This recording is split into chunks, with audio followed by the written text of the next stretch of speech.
आश्चर्यवत् पश्यति कश्चिदेनम् आश्चर्यवत् वदति तथैव चान्यम् आश्चर्यवत् वदे मन्य शृणोति श्रुत्वान् पेन वेदन ಚೈನ ಕಶ್ಚಿತ್. ಸೊ ಇದೇ ಶ್ಲೋಕವನ್ನು 29 ಶ್ಲೋಕವನ್ನು ನಿನ್ನೆ ನಾವು ರೀಡಿಂಗ್ ಮಾಡಿದ್ದು.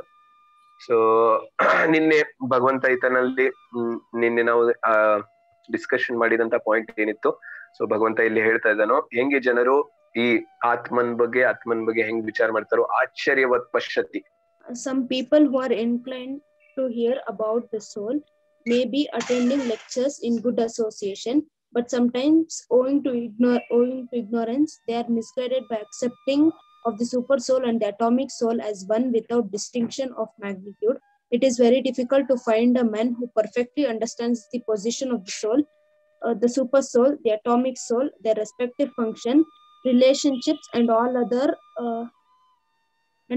major and minor details. And it is still more difficult to find a man who has actually derived full benefit from knowledge of the soul, who is able to describe the position of the soul in different aspects. But if somehow or the other one is able to understand the subject matter of the soul, then one's life is successful. ಇಲ್ಲಿ ಹೇಳ್ತಾ ಇದ್ದಾರೆ ಪ್ರಭು, ಯಾರಿಗೆ ಕೆಲವೊಬ್ಬರಿಗೆ ಸೋಲ್ ವಿಷಯದಲ್ಲಿ interest ಇರೋರು ಸೋಲ್ ಬಗ್ಗೆ ಕೆಲವು lectures ನ ಕೇಳಿರ್ತಾರೆ. ಅವ್ರಿಗೆ ಇರೋ ಒಂದ್ ಒಳ್ಳೆ ಅಸೋಸಿಯೇಷನ್ ಇಂದ ಅವರು ಲೈಕ್ ಆ ಟಾಪಿಕ್ಗೆ ಅಂದ್ರೆ ಇಂಟ್ರೆಸ್ಟ್ ತೋರಿಸಿ ಅದ್ರ ಬಗ್ಗೆ ತಿಳ್ಕೊಂಡಿದ್ರು ಕೂಡ ಅವ್ರಿಗೆ ಕೆಲವು ಟೈಮ್ಸ್ ಮಿಸ್ಗೈಡ್ ಆಗಿರ್ತಾರೆ. ಹೇಗೆ ಅಂದ್ರೆ ಸೂಪರ್ ಸೋಲು ಮತ್ತೆ ನಮ್ದು ಅಂದ್ರೆ ಒರಿಜಿನಲ್ ಸೋಲು ಮತ್ತೆ ನಾವು ಎರಡು ಒಂದಾಗ್ತೀವಿ, ಲೈಕ್ ಒಂದಾಗ್ ಸೇರ್ಕೋತೀವಿ ಅನ್ನೋ ಒಂದು ಕಾನ್ಸೆಪ್ಟ್ ಪ್ರಕಾರ ಅವರಿಗೆ ಇನ್ಫಾರ್ಮೇಶನ್ ಹೋಗಿರುತ್ತೆ ಕೆಲವು ಟೈಮ್ ಅಂತ ಹೇಳ್ತಾ ಇದ್ದಾರೆ. ಇದು ತುಂಬಾ ಕಷ್ಟ, ಸೋಲ್ ಬಗ್ಗೆ ಪರ್ಫೆಕ್ಟ್ ನಾಲೆಡ್ಜ್ ಸಿಗೋದು ತುಂಬಾ ಕಷ್ಟ. ಸೋಲ್ದು ಸೂಪರ್ ಸೋಲ್ದು ಮತ್ತೆ ನಮ್ ಸೋಲ್ದು ಫಂಕ್ಷನ್ಸ್ ಏನು, ನಮ್ ರಿಲೇಶನ್ಶಿಪ್ ಏನು, ನಮ್ ಮೇಜರ್ ಮತ್ತೆ ಮೈನರ್ ಡೀಟೇಲ್ಸ್ ಎಲ್ಲ ಏನು ಅಂತ ನಮ್ಗೆ ಕ್ಲಿಯರ್ ಆಗಿ ಹೇಳ್ಕೊಂಡ್ ಕೊಡೋರು ಸಿಗೋದು ತುಂಬಾ ಕಷ್ಟ. ಅದ್ರ ಬಗ್ಗೆ ನಾಲೆಡ್ಜ್ ನಮಗ್ ಸಿಗೋದು ಕಷ್ಟ ಅಂತ ಹೇಳ್ತಾ ಇದ್ದಾರೆ. ಆಮೇಲೆ ಈ ವಿಷಯದಲ್ಲಿ 100 ಅಂದ್ರೆ ಪೂರ್ತಿ ನಾಲೆಡ್ಜ್ ತಿಳ್ಕೊಂಡು ಪೂರ್ತಿ ಈ ವಿಷಯದಲ್ಲಿ ತಿಳ್ಕೊಂಡಿರೋರ್ನ ಮತ್ತೆ ಹೇಳೋರ್ನ ನಾವು ಅಂದ್ರೆ ಸಿಗೋದು ನಮಗೆ ತುಂಬಾ ಕಷ್ಟ ಎಲ್ಲಾ ವಿಷಯದಲ್ಲೂ ಅಂತ ಹೇಳ್ತಾ ಇದ್ದಾರೆ.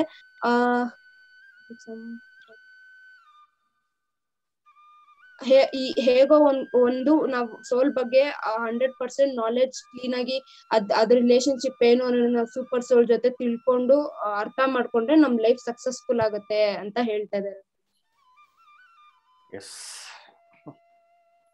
ಸೊ ಹರೇ ಕೃಷ್ಣ ಎಲ್ಲರಿಗೂ. ಸೊ ನಿನ್ನೆ ದಿನ ನಾವು ತಿಳ್ಕೊಂಡ್ವಿ ಇದೇ ಒಂದು ಶ್ಲೋಕದಲ್ಲಿ ಯಾವ ರೀತಿ 4 ತರ ಕ್ಯಾಟಗರಿ ಅಂತ ಡಿಫ್ರೆಂಟ್ ಜನಗಳು ಇರ್ತಾರೆ. ಈ ಒಂದು ಆತ್ಮನ ಯಾವ ರೀತಿ ಬೇರೆ ಬೇರೆ ಸ್ತರದಲ್ಲಿ ಅವರು ಐಡೆಂಟಿಫೈ ಮಾಡ್ತಾರೆ ಅಂತ ನಾವು ತಿಳ್ಕೊಂಡ್ವಿ. ಒಬ್ರು ಉನ್ನತವಾದಂತ ಸ್ತರದಲ್ಲಿರುವಂತವರು ಆತ್ಮನ ಅವರು ಪ್ರತಿಯೊಂದು ಇದ್ರಲ್ಲೂ ಸಹ ಕಾಣ್ತಾ ಇರ್ತಾರೆ, ತಮ್ಮ ದೇಹದಲ್ಲೂ ಸಹ ಕಾಣ್ತಾರೆ, ಯಾವ ರೀತಿ ಅವರು ಈ ಒಂದು ದೇಹದಲ್ಲಿ ನೆಲೆಸಿದ್ದಾರೆ ಅಂತ ಅವರು ನೀಟಾಗಿ ಅವರು ಅರ್ಥನ ಮಾಡ್ಕೊಳ್ತಾರೆ. ಇನ್ನು ಕೆಲವರು ತಿಳ್ಕೊಂಡಿರ್ತಾರೆ, ಅವ್ರೇನ್ ಮಾಡ್ತಾರೆ, ಆತ್ಮದ ಬಗ್ಗೆ ಹೇಳ್ತಾ ಇರ್ತಾರೆ. ಸೊ ಇನ್ನು ಕೆಲವರು ಆತ್ಮದ ಬಗ್ಗೆ ಕೇಳ್ತಾ ಇರ್ತಾರೆ. ಆದ್ರೆ ದುರದೃಷ್ಟವಂತ ಜನರು ಏನಾಗಿರ್ತಾರೆ, 4ನೇ ಕ್ಯಾಟಗರಿ ಆದಂತ ಒಂದು ಜನ, ಅವರು ಎಷ್ಟೇ ಕೇಳಿಸ್ಕೊಂಡ್ರು ಸಹ ಈ ಒಂದು ಆತ್ಮದ ಬಗ್ಗೆ ಅವರಿಗೆ ಅರ್ಥನೇ ಆಗೋದಿಲ್ಲ. ಈ ಒಂದು ಆತ್ಮ ಮತ್ತು ಭಗವಂತನ ಬಗ್ಗೆ ಅವರಿಗೆ ಅರ್ಥನೇ ಆಗೋದಿಲ್ಲ. ಸೊ ಇದಕ್ಕೆ ಮುಖ್ಯವಾದಂತ ಒಂದು ಕಾರಣನ ಶ್ರೀಲ ಪ್ರಭುಪಾದರು ನಮ್ಗೆ ತಿಳಿಸ್ಕೊಟ್ರು. ಅದು ಏನೋ ಅತಿಯಾದ ಇಂದ್ರಿಯ ಭೋಗದಿಂದ ನಾವು ಯಾವಾಗ ಬಂಧಿತನಾಗ್ತೀನಿ ಈ ಒಂದು ಪ್ರಪಂಚದಲ್ಲಿ, ಆಗೇನಾಗುತ್ತೆ, ನಮ್ಗೆ ಈ ಒಂದು ಆತ್ಮದ ಒಂದು ಜ್ಞಾನ ಅನ್ನೋದು ನಮ್ಗೆ ಸಿಗೋದೇ ಇಲ್ಲ. ಅಂದ್ರೆ ನಮ್ಗೆ ಅರ್ಥನೇ ಆಗೋದಿಲ್ಲ. ಅದು ಸಿಗ್ತಾ ಇದ್ರು ಸಹ ಎಷ್ಟೊಂದ್ ಜನ ಅವ್ರಿಗೆ ಹೇಳ್ತಾ ಇದ್ರು ಸಹ ಏನಾಗುತ್ತೆ, ಅವ್ರಿಗೆ ಅದ್ರ ಬಗ್ಗೆ ಅದನ್ನ ಅರ್ಥ ಮಾಡ್ಕೊಳ್ಳೋದಕ್ಕೆ ಸಾಧ್ಯನೇ ಆಗೋದಿಲ್ಲ. ಸೊ ಇಲ್ಲಿ ಶ್ರೀಲ ಪ್ರಭುಪಾದರು ಇನ್ನೂ ಒಂದು ಕ್ಯಾಟಗರಿ ಬಗ್ಗೆ ಹೇಳ್ತಾ ಇದ್ದಾರೆ. ಅವ್ರು ಯಾರು ಅಂದ್ರೆ, ಅವರು ಈ ಒಂದು ಆತ್ಮದ ಬಗ್ಗೆ ಲೆಕ್ಚರ್ಗಳನ್ನು ಸಹ ಕೇಳ್ತಾರೆ, ಒಳ್ಳೆ ಅವ್ರಿಗೆ ಅಸೋಸಿಯೇಷನ್ ಸಹ ಸಿಗುತ್ತೆ. ಸೊ ಆತ್ಮ ಇದ್ರ ಬಗ್ಗೆ ಅವರು ಅನೇಕ ಒಂದು ವಿಷಯಗಳನ್ನ ಸಹ ಅವರು ತಿಳ್ಕೊಳ್ತಾರೆ. ಆದ್ರೆ ಯಾವಾಗ ಸ್ವಲ್ಪ ಮಿಸ್ಗೈಡ್ ಆಗತ್ತೆ, ಅಂದ್ರೆ ಈ ಒಂದು ಮಾಯಾವಾದ ಫಿಲಾಸಫಿ ಅನ್ನೋದು ಈ ಒಂದು ಆಧ್ಯಾತ್ಮಿಕ ಪಥದಲ್ಲಿ ಬರುತ್ತೆ, ನಾವು ಅದನ್ನ ಆಲ್ರೆಡಿ ಅರ್ಥ ಮಾಡ್ಕೊಂಡಿದ್ವಿ, ಅದು ಸ್ಪಿರಿಚುವಲ್ ಸೂಸೈಡ್ ಅಂತಾರೆ ಅದನ್ನ. ಸೊ ಯಾವಾಗ ಆ ಒಂದು ಕಾನ್ಸೆಪ್ಟ್ಗೆ ಅವರು ಮರಳಾಗ್ತಾರೆ, ಅಂದ್ರೆ ನಾನು ಸಹ ಭಗವಂತ ಆಗ್ತೀನಿ ಅಥವಾ ಈ ಒಂದು ಆತ್ಮ ಮತ್ತು ಪರಮಾತ್ಮ ಇವೆರಡಕ್ಕೂ ಡಿಫ್ರೆನ್ಸ್ ಅನ್ನೋದೇ ಇಲ್ಲ, ಎರಡು ಒಂದೇ ಅಂತ ಯಾವಾಗ ತಿಳ್ಕೊಳ್ತಾರೆ, ಅಂದ್ರೆ ಯಾವಾಗ ಈ ರೀತಿ ರಾಂಗ್ ಆಗಿ ತಿಳ್ಕೊಳ್ತಾರೆ, ಅವಾಗ ಏನಾಗುತ್ತೆ, ಅವರು ಪಡ್ಕೊಂಡಂತ ಎಲ್ಲಾ ಜ್ಞಾನನೂ ಅದು ನಷ್ಟ ಆಗ್ಬಿಡತ್ತೆ.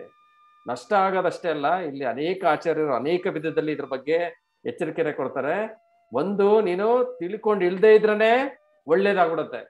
ಯಾವಾಗ ನಾವು ಈ ಒಂದು ಮೈನ್ಯೂಟ್ ಆಗಿರಂತಹ ಒಂದು ಸಣ್ಣ ಒಂದು ಸ್ಪಿರಿಚುವಲ್ ಸ್ಪಾರ್ಕ್ ಆಗಿದ್ದಂತಹ ಈ ಒಂದು ಆತ್ಮನ ನಾವು ಯಾವಾಗ ನೀನೇ ಭಗವಂತ ಅಂದ್ರೆ ನಾನೇ ಭಗವಂತ ಅಂತ ನಾನು ತಿಳ್ಕೊಳ್ತೀನಲ್ಲ, ಅದು ಅತ್ಯಂತ ಒಂದು ದೊಡ್ಡ ಅಪರಾಧನ ನಾವು ಮಾಡ್ತಾ ಇರ್ತೀವಿ. ಸೊ ಅದಕ್ಕೋಸ್ಕರನೇ ಈ ಒಂದು ಭಗವದ್ಗೀತಾ ಬಗ್ಗೆ, ಈ ಒಂದು ಶ್ಲೋಕಗಳ ಬಗ್ಗೆ ಇವಾಗೇನು ಅಷ್ಟೊಂದು ಕೃಷ್ಣ ಹೇಳ್ತಾ ಇದ್ದಾರೆ, ಪದೇ ಪದೇ ಆತ್ಮದ ಬಗ್ಗೆ ಅಷ್ಟೊಂದು ಹೇಳ್ತಾ ಇದ್ದಾರೆ, ಅಷ್ಟೊಂದು ಕ್ಲಾರಿಟಿನ ಸಹ ಅವರು ಕೊಡ್ತಾ ಇದ್ದಾರೆ. ಈ ಒಂದು ಜೀವಾತ್ಮ ಅನ್ನೋದು ಹಿಂದೆನೂ ಇದ್ದ, ಈಗ್ಲೂ ಇದ್ದಾನೆ, ಮುಂದೆನೂ ಸಹ ಇರ್ತಾನೆ. ಅವ್ಯಕ್ತ ಆಗಿತ್ತು, ವ್ಯಕ್ತ ಆಗುತ್ತೆ, ಮತ್ತೆ ಅವ್ಯಕ್ತ ಆಗುತ್ತೆ. ಹುಟ್ಟದವನು ಸಾಯ್ಲೇಬೇಕು, ಸತ್ತವನು ಮತ್ತೆ ಹುಟ್ಟುತ್ತಾನೆ. ಸೊ ಈ ರೀತಿ ಅವರು ಪದೇ ಏನ್ ಹೇಳ್ತಾ ಇದ್ದಾರೆ, ಈ ಒಂದು ಆತ್ಮ ಯಾವಾಗ್ಲೂ ಶಾಶ್ವತವಾಗಿ ಹಾಗೆ ಇರುತ್ತೆ ಅನ್ನೋದನ್ನೇ ಸಹ ಹೇಳ್ತಾ ಇದ್ದಾರೆ. ಆದ್ರೆ ಅನೇಕ ಜನ ಯಾರು ಆಕ್ಚುಲಿ ಅದೃಷ್ಟವಂತರು ಇರ್ತಾರ, ಅವ್ರು ಮಾತ್ರನೇ ಈ ಒಂದು ಆಧ್ಯಾತ್ಮಿಕತೆಯಲ್ಲಿ ಬರೋದಕ್ಕೆ ಸಾಧ್ಯ, ಈ ಒಂದು ಸ್ಪಿರಿಚುವಲ್ ಪಾತ್ನ ತಗೊಳ್ಳೋದಕ್ಕೆ ಸಾಧ್ಯ. ಆ ಒಂದು ಸ್ಪಿರಿಚುವಲ್ ಪಾತ್ನ ತಗೊಂಡಿರೋರಲ್ಲೂ ಸಹ ಏನಾಗೋಗುತ್ತೆ, ಅನೇಕ ಜನ ಈ ಒಂದು ಮಾಯಾವಾದ ಫಿಲಾಸಫಿಗೆ ಮರಳಾಗಿ ಅವರು ಹೋಗ್ಬಿಡ್ತಾರೆ. ಅಂದ್ರೆ ನನ್ನಲ್ಲಿರೋನೇ ಭಗವಂತ, ನಾನೇ ಈ ಒಂದು ಭಗವಂತ, ಈ ಒಂದು ಆತ್ಮಕ್ಕೂ ಮತ್ತು ಪರಮಾತ್ಮನಿಗೂ ಯಾವುದೇ ಭೇದ ಇಲ್ಲ, ಎರಡೂ ಒಂದೇ, ಒಬ್ಬನೇ ಅಲ್ಲಿರೋದು, ಅವನೇ ಆ ಒಂದು ಪರಬ್ರಹ್ಮನ್, ಈ ಬ್ರಹ್ಮನ್ನೇ ಆ ಒಂದು ಪರಬ್ರಹ್ಮನ್ ಅಂತ ಒಂದು ತಪ್ಪಾಗಿ ಅವರು ತಿಳ್ಕೊಳ್ಳೋದಕ್ಕೆ ಹೋಗ್ಬಿಡ್ತಾರೆ. ಸೊ ಅದಕ್ಕೋಸ್ಕರನೇ ಭಗವಂತ ಏನ್ ಮಾಡ್ತಾ ಇದ್ದಾನೆ, ಅನೇಕ ಶ್ಲೋಕಗಳಲ್ಲಿ ಇದನ್ನ ನಮ್ಗೆ ತಿಳಿಸ್ಕೊಡ್ತಾ ಇದ್ದಾರೆ, ಯಾವ ರೀತಿ ಇವೆರಡು ಬೇರೆ ಬೇರೆ, ಆತ್ಮ ಅನ್ನೋದು ಬೇರೆ, ಪರಮಾತ್ಮ ಅನ್ನೋದು ಬೇರೆ. ಅನೇಕ ಒಂದು ಶ್ಲೋಕಗಳಲ್ಲೂ ಸಹ ನಾವು ತಿಳ್ಕೊಂಡ್ವಿ, ಈ ಒಂದು ನಮಗೆ ಯಾವಾಗ ಒಂದು ಮೋಕ್ಷ ಅನ್ನೋದು ಸಿಗುತ್ತೆ, ಅಂದ್ರೆ ಈ ಒಂದು ಭೌತಿಕ ಪ್ರಪಂಚದಿಂದ ಲಿಬರೇಷನ್ ಅನ್ನೋದು ಯಾವಾಗ ನಮ್ಗೆ ಸಿಗುತ್ತೆ, ಸಿಕ್ಕಾದ ಮೇಲೂ ಸಹ ಈ ಒಂದು ಜೀವಾತ್ಮ ಹಾಗೇನೆ ಜೀವಾತ್ಮನಾಗಿ ಸ್ಪಿರಿಚುವಲ್ ಸ್ಪಾರ್ಕ್ ಆಗೇನೆ ಇರುತ್ತೆ. ಆದ್ರೆ ಅದೆಲ್ಲಿರುತ್ತೆ, ಈ ಒಂದು ಭೌತಿಕ ಪ್ರಪಂಚದಲ್ಲಿರಲ್ಲ, ಅದು ಸ್ಪಿರಿಚುವಲ್ ವರ್ಲ್ಡ್ ಅಲ್ಲಿ, ಭಗವಂತನ ಒಂದು ಆಧ್ಯಾತ್ಮಿಕ ಧಾಮದಲ್ಲಿ ಭಗವಂತನಿಗೆ ಸೇವೆ ಮಾಡ್ತಾ ನಾವು ಇರ್ತೀವಿ ಅಂತ. ಆದ್ರೆ ನಾವ್ ಯಾವಾಗ ಈ ಒಂದು ಪ್ರಿಲಿಮಿನರಿ ಎಜುಕೇಶನ್ ಅಂತಾರಲ್ಲ, ಅಂದ್ರೆ ಈ ಒಂದು ಆಧ್ಯಾತ್ಮಿಕತೆನಲ್ಲಿ ಇದು ಮೊದಲನೇ ಪಾಠ, ನಾನ್ ಯಾರು ಅಂತ ತಿಳ್ಕೊಳ್ಳೋದು ಮೊದಲನೇ ಪಾಠ.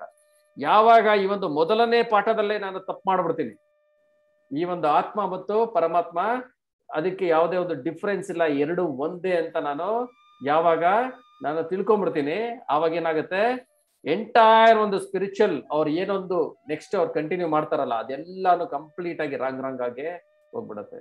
ಅದಕ್ಕೋಸ್ಕರನೇ ಯಾವಾಗ್ಲೂ ನಾವು ಯಾವ್ದಾನ ಒಂದು ಲ್ಯಾಂಗ್ವೇಜ್ ನ ಕಲಿಬೇಕಾದ್ರೆ ಏನಂತ ಹೇಳ್ತಾರೆ, ಫಸ್ಟ್ ಅದ್ರದ್ದು ಆಲ್ಫಾಬೆಟ್ ಮತ್ತು ಅದ್ರದ್ದು ಗ್ರಾಮರ್ ಇದನ್ನ ಕರೆಕ್ಟ್ ಆಗಿ ನೀನು ಕಲ್ತ್ಕೊ.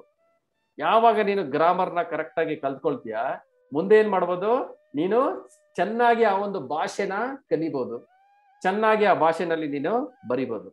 ಯಾವಾಗ ನಿನಗೆ ಬೇಸಿಕ್ಕೇನೆ ನಿನಗೆ ಸರಿಯಾಗಿ ಅಂಡರ್ಸ್ಟ್ಯಾಂಡಿಂಗ್ ಆಗಿಲ್ಲ ಅಂದಾಗ ಏನಾಗುತ್ತೆ, ನೀನು ಮುಂದೆ ಮಾಡೋಂತ ಒಂದು ಪ್ರತಿಯೊಂದು ಇದ್ರಲ್ಲೂ ಸಹ ಒಂದು ಮಿಸ್ಟೇಕ್ ಕಾಣ್ತಾನೆ ಇರುತ್ತೆ. ನೀವೊಂದು ಕುತ್ಕೊಂಡು ಒಂದು ದೊಡ್ಡ ಒಂದು ಪುಸ್ತಕನೇ ಬರಿಬೋದು, ಒಂದು ಥೀಸಿಸೇ ಬರಿಬೋದು, ಇಲ್ಲ ಒಂದು ದೊಡ್ಡ ಒಂದು ಪ್ರಬಂಧನೇ ಬರಿಬೋದು, ಅದ್ರಲ್ಲೆಲ್ಲಾನು ಒಂದು ಗ್ರಾಮ್ಯಾಟಿಕಲ್ ಮಿಸ್ಟೇಕ್ಗಳು ಅದು ಕಾಣ್ತಾ ಇರುತ್ತೆ. ಏನಕ್ಕೆ ಹೇಳಿ, ಆ ಒಂದು ಬೇಸಿಕ್ ಅಲ್ಲಿ ನಾವು ಅಂಡರ್ಸ್ಟ್ಯಾಂಡಿಂಗು ರಾಂಗ್ ಆಗಿ ಮಾಡ್ಕೊಂಡ್ಬಿಟ್ಟಿರುತ್ತೆ. ಸೊ ಅದೇ ತರನೇ ಈ ಒಂದು ಆಧ್ಯಾತ್ಮಿಕ ಪಥದಲ್ಲೂ ಅಷ್ಟೇನೆ, ನಾವು ಯಾವಾಗ ಬೇಸಿಕ್ ಇನ್ಫಾರ್ಮೇಶನ್ ಆದಂತಹ ಈ ಒಂದು ಆತ್ಮದ ಒಂದು ಜ್ಞಾನ ಏನಿದೆ, ಭಗವಂತ ಅಷ್ಟೊಂದು ಶ್ಲೋಕಗಳಲ್ಲಿ ಇಲ್ಲಿ ವಿವರಿಸ್ತಾ ಇದ್ದಾರೆ, ಅಷ್ಟೊಂದು ಡಿಸ್ಟಿಂಕ್ಷನ್ ಆಗಿ ಅವರು ವಿವರಿಸ್ತಾ ಇದ್ದಾರೆ. ನೀನ್ ಯಾವ ರೀತಿ ಯೋಚನೆ ಮಾಡಿದ್ರು ಅದು ಬೇರೆ ಬೇರೆನೆ ಅಂತ ಅವರು ಅಷ್ಟೊಂದು ಶ್ಲೋಕಗಳಲ್ಲಿ ವಿವರಿಸ್ತಾ ಇದ್ದಾರೆ. ಆದ್ರೂ ಸಹ ಏನಾಗ್ತಾರೆ, ಈ ಒಂದು ಆಧ್ಯಾತ್ಮಿಕತೆಯಲ್ಲಿದ್ದ ಇರುವಂತಹ ಮ್ಯಾಕ್ಸಿಮಮ್ ಜನ ಏನಾಗ್ತಾರೆ, ಈ ಒಂದು ಮಾಯವಾದ ಫಿಲಾಸಫಿಗೆ ಮರಳಾಗ್ತಾರೆ. ಎಲ್ಲಾನು ಒಂದೇ, ಎಲ್ಲ ಆತ್ಮ ಪರಮಾತ್ಮ ಎಲ್ಲಾನು ಒಂದೇ ಅಂತ ಅವರು ಅವೆರಡನ್ನ ಡಿಸ್ಟಿಂಕ್ಟ್ ಮಾಡೋದನ್ನೇ ಅವ್ರಿಗೆ ಮರ್ತೋಗ್ಬಿಡ್ತಾರೆ. ಆತ್ಮ ಅನ್ನೋದು ಚಿಕ್ಕ ಒಂದು ಕಣ, ಭಗವಂತ ಅನ್ನೋನು ವಿಭು, ನಾವು ಒಂದು ಸಣ್ಣ ಒಂದು ಅಣು. ಸೊ ಇದನ್ನ ನಾವು ಯಾವಾಗ ನಾವು ಕರೆಕ್ಟ್ ಆಗಿ ತಿಳ್ಕೋಬೇಕು. ಸೊ ಅದಕ್ಕೋಸ್ಕರ ಇಲ್ಲಿ ಶ್ರೀಲ ಪ್ರಭುಪಾದರು ನಮ್ಗೆ ಅಷ್ಟೊಂದು ಸ್ಟ್ರೆಸ್ ಮಾಡಿ ನಮ್ಗೆ ಹೇಳ್ತಾ ಇದ್ದಾರೆ, ಇದನ್ನ ಈ ಒಂದು ಜ್ಞಾನನ ಪಡ್ಕೊಳ್ಳೋದು ಅತ್ಯಂತ ಕಷ್ಟ. ಇದು ಮೊದಲನೇ ಅಧ್ಯಾಯ ಇರಬಹುದು, ಆದ್ರೆ ಅತ್ಯಂತ ಒಂದು ದುರ್ಲಭ. ಇದು ಅಷ್ಟೊಂದು ಕನ್ಫ್ಯೂಷನ್ಗಳು ನಮ್ಗೆ ಈ ಒಂದು ಪ್ರಪಂಚದಲ್ಲಿ ಆಗತ್ತೆ. ಆದ್ರೂ ಸಹ ನಾವೇನ್ ಮಾಡಬೇಕು, ಹೇಗೋ ಆಗೋ ಮಾಡಿ ಒಂದು ಭಕ್ತರ ಒಂದು ಸಹಾಯದಿಂದ ನಾವೇನ್ ಮಾಡ್ಬೇಕು, ಈ ಒಂದು ಆತ್ಮನ ಒಂದು ಜ್ಞಾನನ ನಾವು ಪಡ್ಕೋಬೇಕು. ಸೊ ಯಾವಾಗ ನಾವು ಕರೆಕ್ಟ್ ಆಗಿ ತಿಳ್ಕೊಳ್ತೀವಿ, ಹೌದು ನಾನು ಒಂದು ಚಿಕ್ಕ ಕಣ, ಭಗವಂತ ಬಂದ್ಬಿಟ್ಟು ವಿಭು, ಅವರಿಂದಾನೇ ಎಲ್ಲಾನು ಇದಾಗ್ತಾ ಇರೋದು, ನಾನು ಅವನ ಒಂದು ಸೇವಕ. ಇಲ್ಲಿ ಈ ಹೃದಯದಲ್ಲಿ ನೆಲೆಸಿರೋನು ಯಾರು, ನಾನು ಇದ್ದೀನಿ, ಭಗವಂತನೂ ಇದ್ದಾನೆ. ಆದ್ರೆ ನಮ್ಮಿಬ್ಬರಿಗೂ ಅಜಗಜಾಂತರ ವ್ಯತ್ಯಾಸ ಅನ್ನೋದು ಇದೆ. ಈ ಒಂದು ಆತ್ಮ ಅನ್ನೋನು ಚಿಕ್ಕ ಒಂದು ಕಣ, ಅವನು ಈ ಒಂದು ಭೌತಿಕ ಪ್ರಕೃತಿನಲ್ಲಿ ಬಂಧಿತನಾಗಿ ಇದ್ದಾನೆ. ಆದ್ರೆ ಅದೇ ಜಾಗದಲ್ಲಿ ಇದ್ದಂತಹ ಈ ಒಂದು ಪರಮಾತ್ಮ ಏನಿದ್ದಾರೆ, ಅವರು ಇವೆಲ್ಲದ್ರಿಂದ ಹೊರಗಡೆ ಇದ್ದು ಈ ಒಂದು ಜೀವಾತ್ಮಕ್ಕೆ ಸಹಾಯ ಮಾಡಬೇಕು ಅಂತ ಏನ್ ಮಾಡ್ತಾ ಇದ್ದಾರೆ, ಆ ಒಂದು ಜೀವಾತ್ಮದ ಜೊತೆನಲ್ಲಿ ಅನೇಕ ಜನ್ಮಗಳು ಸಹ ಅವರು ನಮ್ಮ ಜೊತೆನಲ್ಲಿ ಬರ್ತಾ ಇದ್ದಾರೆ. ಸೊ ಈ ತರ ನಮ್ಗೆ ಅನೇಕ ಒಂದು ಉದಾಹರಣೆಗಳಿಂದ ಸಹ ನಾವು ಇಷ್ಟು ದಿನ ಈ ಒಂದು 2ನೇ ಅಧ್ಯಾಯದಲ್ಲಿ ನಾವು ತಿಳ್ಕೊಳ್ತಾ ಬಂದಿದ್ದೀವಿ. ಆದ್ರೂ ಸಹ ಅನೇಕ ಜನಗಳು ಏನ್ ಮಾಡ್ತಾರೆ, ದಾರಿ ತಪ್ಪುತ್ತಾರೆ. ಆತ್ಮ ಪರಮಾತ್ಮ ಒಂದೇ ಅಂತಾರೆ, ಅದಕ್ಕೆ ಯಾವುದೇ ಒಂದು ವ್ಯತ್ಯಾಸ ಇಲ್ಲ ಅಂತಾರೆ. ಸೊ ಈ ರೀತಿ ತಪ್ಪು ದಾರಿಗಳನ್ನ ಅವರು ಹಿಡಿತಾರೆ. ಸೊ ಇದು ಅತ್ಯಂತ ಒಂದು ಘೋರ ಅಪರಾಧ ಆಗತ್ತೆ, ಸ್ಪಿರಿಚುವಲ್ ಸೂಸೈಡ್ ಆಗತ್ತೆ. ಅದನ್ನ ನಾವು ಮಾಡಬಾರ್ದು. ಹೇಗಾದ್ರೂ ಮಾಡಿ ನಾವೇನ್ ಮಾಡ್ಬೇಕು, ಈ ಒಂದು ಮೊದಲನೇ ಅಧ್ಯಾಯ ಏನಿದೆ ಈ ಒಂದು ಆಧ್ಯಾತ್ಮಿಕ ಪಥದಲ್ಲಿ, ಅದನ್ನ ನಾವು ಕರೆಕ್ಟ್ ಆಗಿ ತಿಳ್ಕೋಬೇಕು. ನಮ್ಮ ಭಾಷೆ ಕರೆಕ್ಟ್ ಆಗಿರ್ಬೇಕು ಅಂದ್ರೆ ನಮ್ಮ ಗ್ರಾಮರ್ ಎಲ್ಲಾನು ಕರೆಕ್ಟ್ ಆಗಿ ನಾವು ಸೆಟ್ ಮಾಡ್ಕೋಬೇಕು. ಆವಾಗ ಅದು ಆ ಭಾಷೆ ಅನ್ನೋದು ನಾವು ಚೆನ್ನಾಗಿ ಕಲಿತೀವಿ. ಯಾವಾಗ ನಾವು ಆತ್ಮದ ಒಂದು ಜ್ಞಾನ ಕರೆಕ್ಟ್ ಆಗಿ ತಿಳ್ಕೊಳ್ತೀವಿ, ಅದರ ಒಂದು ಪೊಸಿಷನ್ ಎಲ್ಲಾ ಒಂದು ಸಂದರ್ಭದಲ್ಲೂ ಸಹ ಆತ್ಮದ ಒಂದು ಪೊಸಿಷನ್ ಅದೇ ಆಗಿರುತ್ತೆ, ಸಣ್ಣದೇ ಆಗಿರುತ್ತೆ. ಅದು ಬೇರೆ ಬೇರೆ ಆಗ್ಬಿಡಲ್ಲ. ನಾನು ಇಲ್ಲಿದ್ದೀನಿ ಅದಕ್ಕೋಸ್ಕರ ಅದು ಸಣ್ಣದಾಗಿದೆ, ಈ ರೀತಿ ಒದ್ದಾಡ್ತಾ ಇದೆ. ನಾನು ಯಾವಾಗ ಮುಕ್ತ ಆಗೋಗ್ತೀನಿ, ನಾನು ತಪಸ್ಸಿನಿಂದ, ನಾನು ಇದರಿಂದ ಯಾವಾಗ ನಾನೆಲ್ಲ ಈ ಒಂದು ಕಲ್ಮಶದಿಂದ ಮುಕ್ತ ಆಗೋಗ್ತೀನಿ, ಆವಾಗ ನಾನು ನನ್ನ ಒಂದು ಒಂದು ನಿಜವಾದ ಒಂದು ಸ್ವರೂಪ ನನಗೆ ರಿಯಲೈಸ್ ಆಗ್ಬಿಡುತ್ತೆ, ನಾನೇ ಭಗವಂತ ಅಂತ ನನಗೆ ಗೊತ್ತಾಗತ್ತೆ. ಸೊ ಈ ರೀತಿ ಹೇಳೋದಕ್ಕೂ ಅದನ್ನ ಕೇಳೋದಕ್ಕೂ ತುಂಬಾ ಚೆನ್ನಾಗಿ ಕಾಣುತ್ತೆ. ನಾನೇ ಭಗವಂತ ಆಗ್ಬಿಡ್ತೀನ, ಹೇಳಪ್ಪ ಇಲ್ಲಿ ಒದ್ದಾಡ್ತಾ ಇದ್ದೆ, ನಾನೇ ದೇವರಾಗ್ಬಿಡ್ತೀನ, I am the supreme. So ಈ ರೀತಿ ಏನಾಗೋಗುತ್ತೆ, ಅದಕ್ಕೆ ಮರಳಾಗಿ ನಾವು ಇದು ಮಾಡ್ತೀವಿ. ಆದ್ರೆ ಇಷ್ಟೆಲ್ಲ ಶ್ಲೋಕಗಳಲ್ಲಿ ನಾವೇನ್ ಕಲ್ತ್ಕೊಂಡಿದೀವಿ ಅಲ್ಲಿ ಕ್ಲಿಯರ್ ಆಗಿ ಭಗವಂತ ಹೇಳಿದ್ದಾರೆ. ಸೊ ಆತ್ಮ ಪರಮಾತ್ಮದ ಒಂದು ಡಿಫ್ರೆನ್ಸ್ ಏನು, ಯಾವ ರೀತಿ ನಾವೇ ದೇವರಾಗಲ್ಲ, ಮೋಕ್ಷ ಅನ್ನೋದು ಸಿಕ್ಕದ ಮೇಲೂ ಸಹ ನಾವೇನಾಗ್ತೀವಿ, ಭಗವಂತನ ಸೇವಕರಾಗಿ ಹಾಗೆ ಮುಂದುವರಿತೀವಿ. ಆದ್ರೆ ಆಧ್ಯಾತ್ಮಿಕ ಪ್ರಪಂಚದಲ್ಲಿ ನಾವು ನಮ್ಮ ಒಂದು ಶಾಶ್ವತವಾದಂತ ಒಂದು ಸ್ವರೂಪದಲ್ಲಿ ಭಗವಂತನ ಒಂದು ಸೇವೆನ ಮಾಡ್ತಾ ಇರ್ತೀವಿ. ಸೊ ಈ ರೀತಿ ನಾವೇನ್ ಮಾಡ್ಬೇಕು, ಈ ಒಂದು ಆತ್ಮದ ಜ್ಞಾನವನ್ನ ಯಥಾವತ್ತಾಗಿ ನಾವು ಅರ್ಥ ಮಾಡ್ಕೋಬೇಕು. ಇಲ್ಲ ಅಂದ್ರೆ ಅದು ಅಪರಾಧ ಆಗುತ್ತೆ. Thank you Prabhuji. So Prabhuji ಹೇಳಿದಂತ ಪಾಯಿಂಟ್ ಬಹಳ ನಮ್ಗೆ ಇಂಪಾರ್ಟೆಂಟ್ ಇದೆ. ಸೊ ಅದಕ್ಕೆ ಸ್ಮಾಲ್ ಒಂದು ನಾನು ಇದ್ ಹೇಳ್ಬೇಕಂತ. ಆಕ್ಚುಲಿ ಇದು ಯಾಕ ನಿಮ್ಮೆಲ್ಲರೂ ತಿಳ್ಕೊಬರ್ಬೋದು. ಸೊ ಪ್ರಭುಪಾದ್ರು ಯಾವತ್ತು ಆತ್ಮ ಯುವರ್ದು spirit part and parcel of Lord, you are the soul, ಸಿಮಿಕ್ ಪಾರ್ಟ್ ಅಂತ ಇದು ಇಷ್ಟ ಎಲ್ಲ ರಿಪೀಟ್ ಯಾಕೆ ಆಗ್ತಾ ಇದೆ ಅಂತ ನಿಮ್ಗೆ ಅರ್ಥ ಆಗಿರ್ಬೇಕು. ಸೊ ಯಾಕಂದ್ರೆ ನಮ್ದು ಇದು ಫಸ್ಟ್ ಅಂಡ್ ಫಾರ್ಮೋಸ್ಟ್ ನಮ್ದು ಏನಿರುತ್ತೆ, ನಮ್ಮ ಭಾವನೆ ಇರುತ್ತೆ ನಮ್ಮಲ್ಲಿ.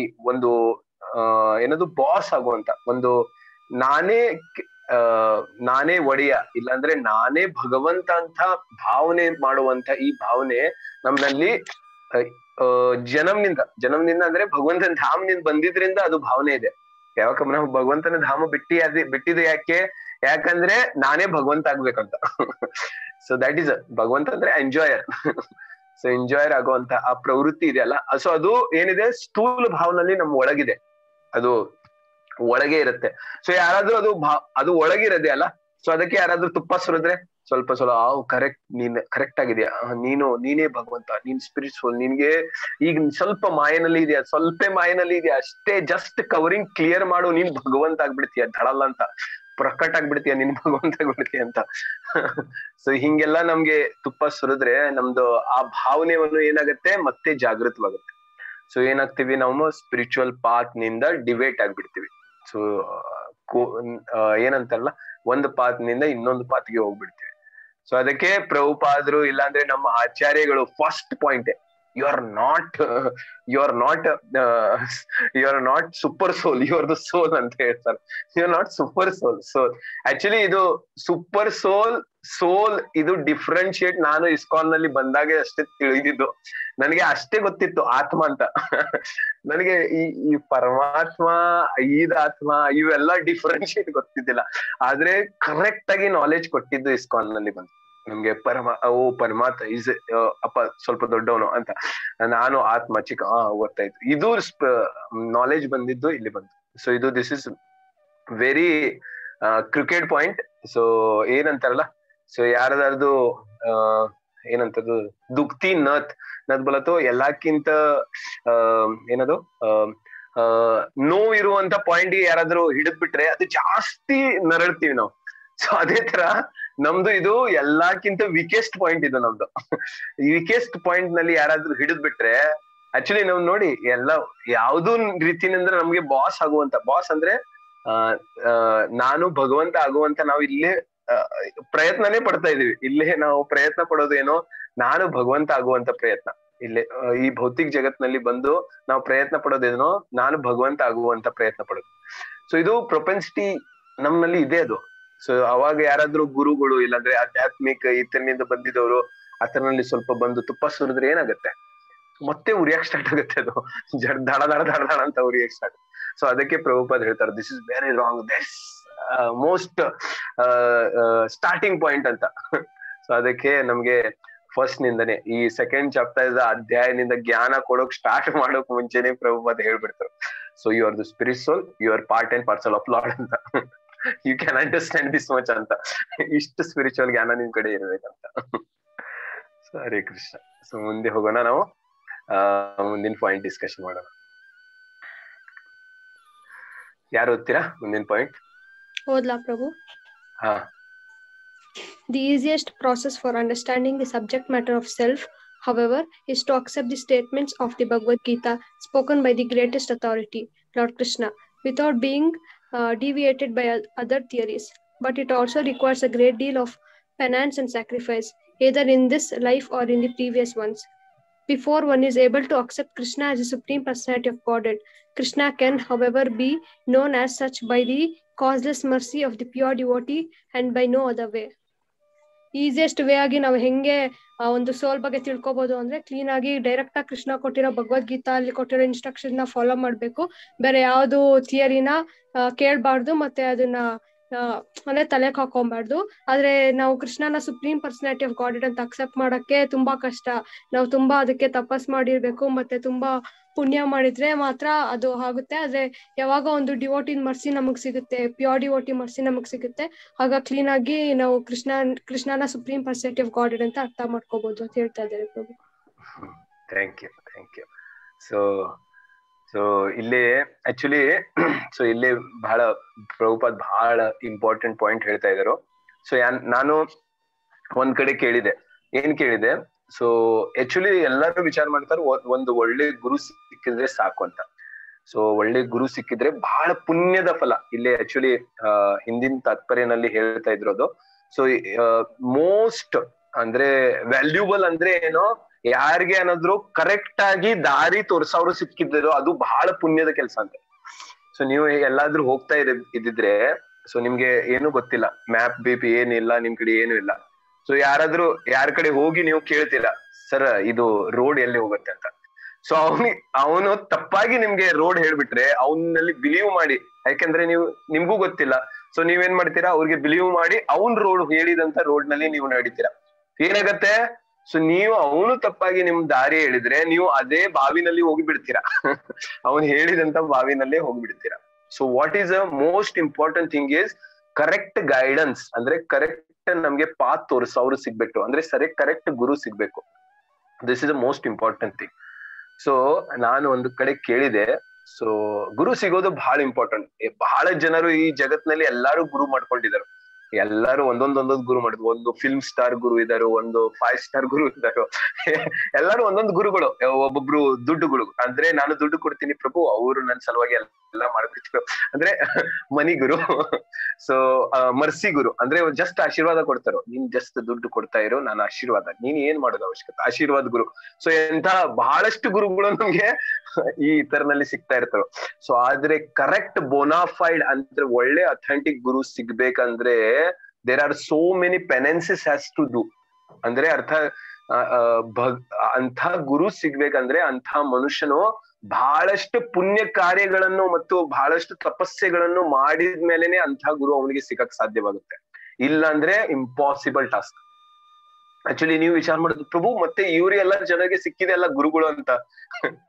ಆಕ್ಚುಲಿ ಆ ಗುರುಗಳು ಸಿಕ್ಕಿದ್ದವರು ಪಾಪದ ಕರ್ಮದ ಪ್ರಕಾರ, ಅದು ಪುಣ್ಯದ ಕರ್ಮದ ಪ್ರಕಾರ ಅಲ್ಲ.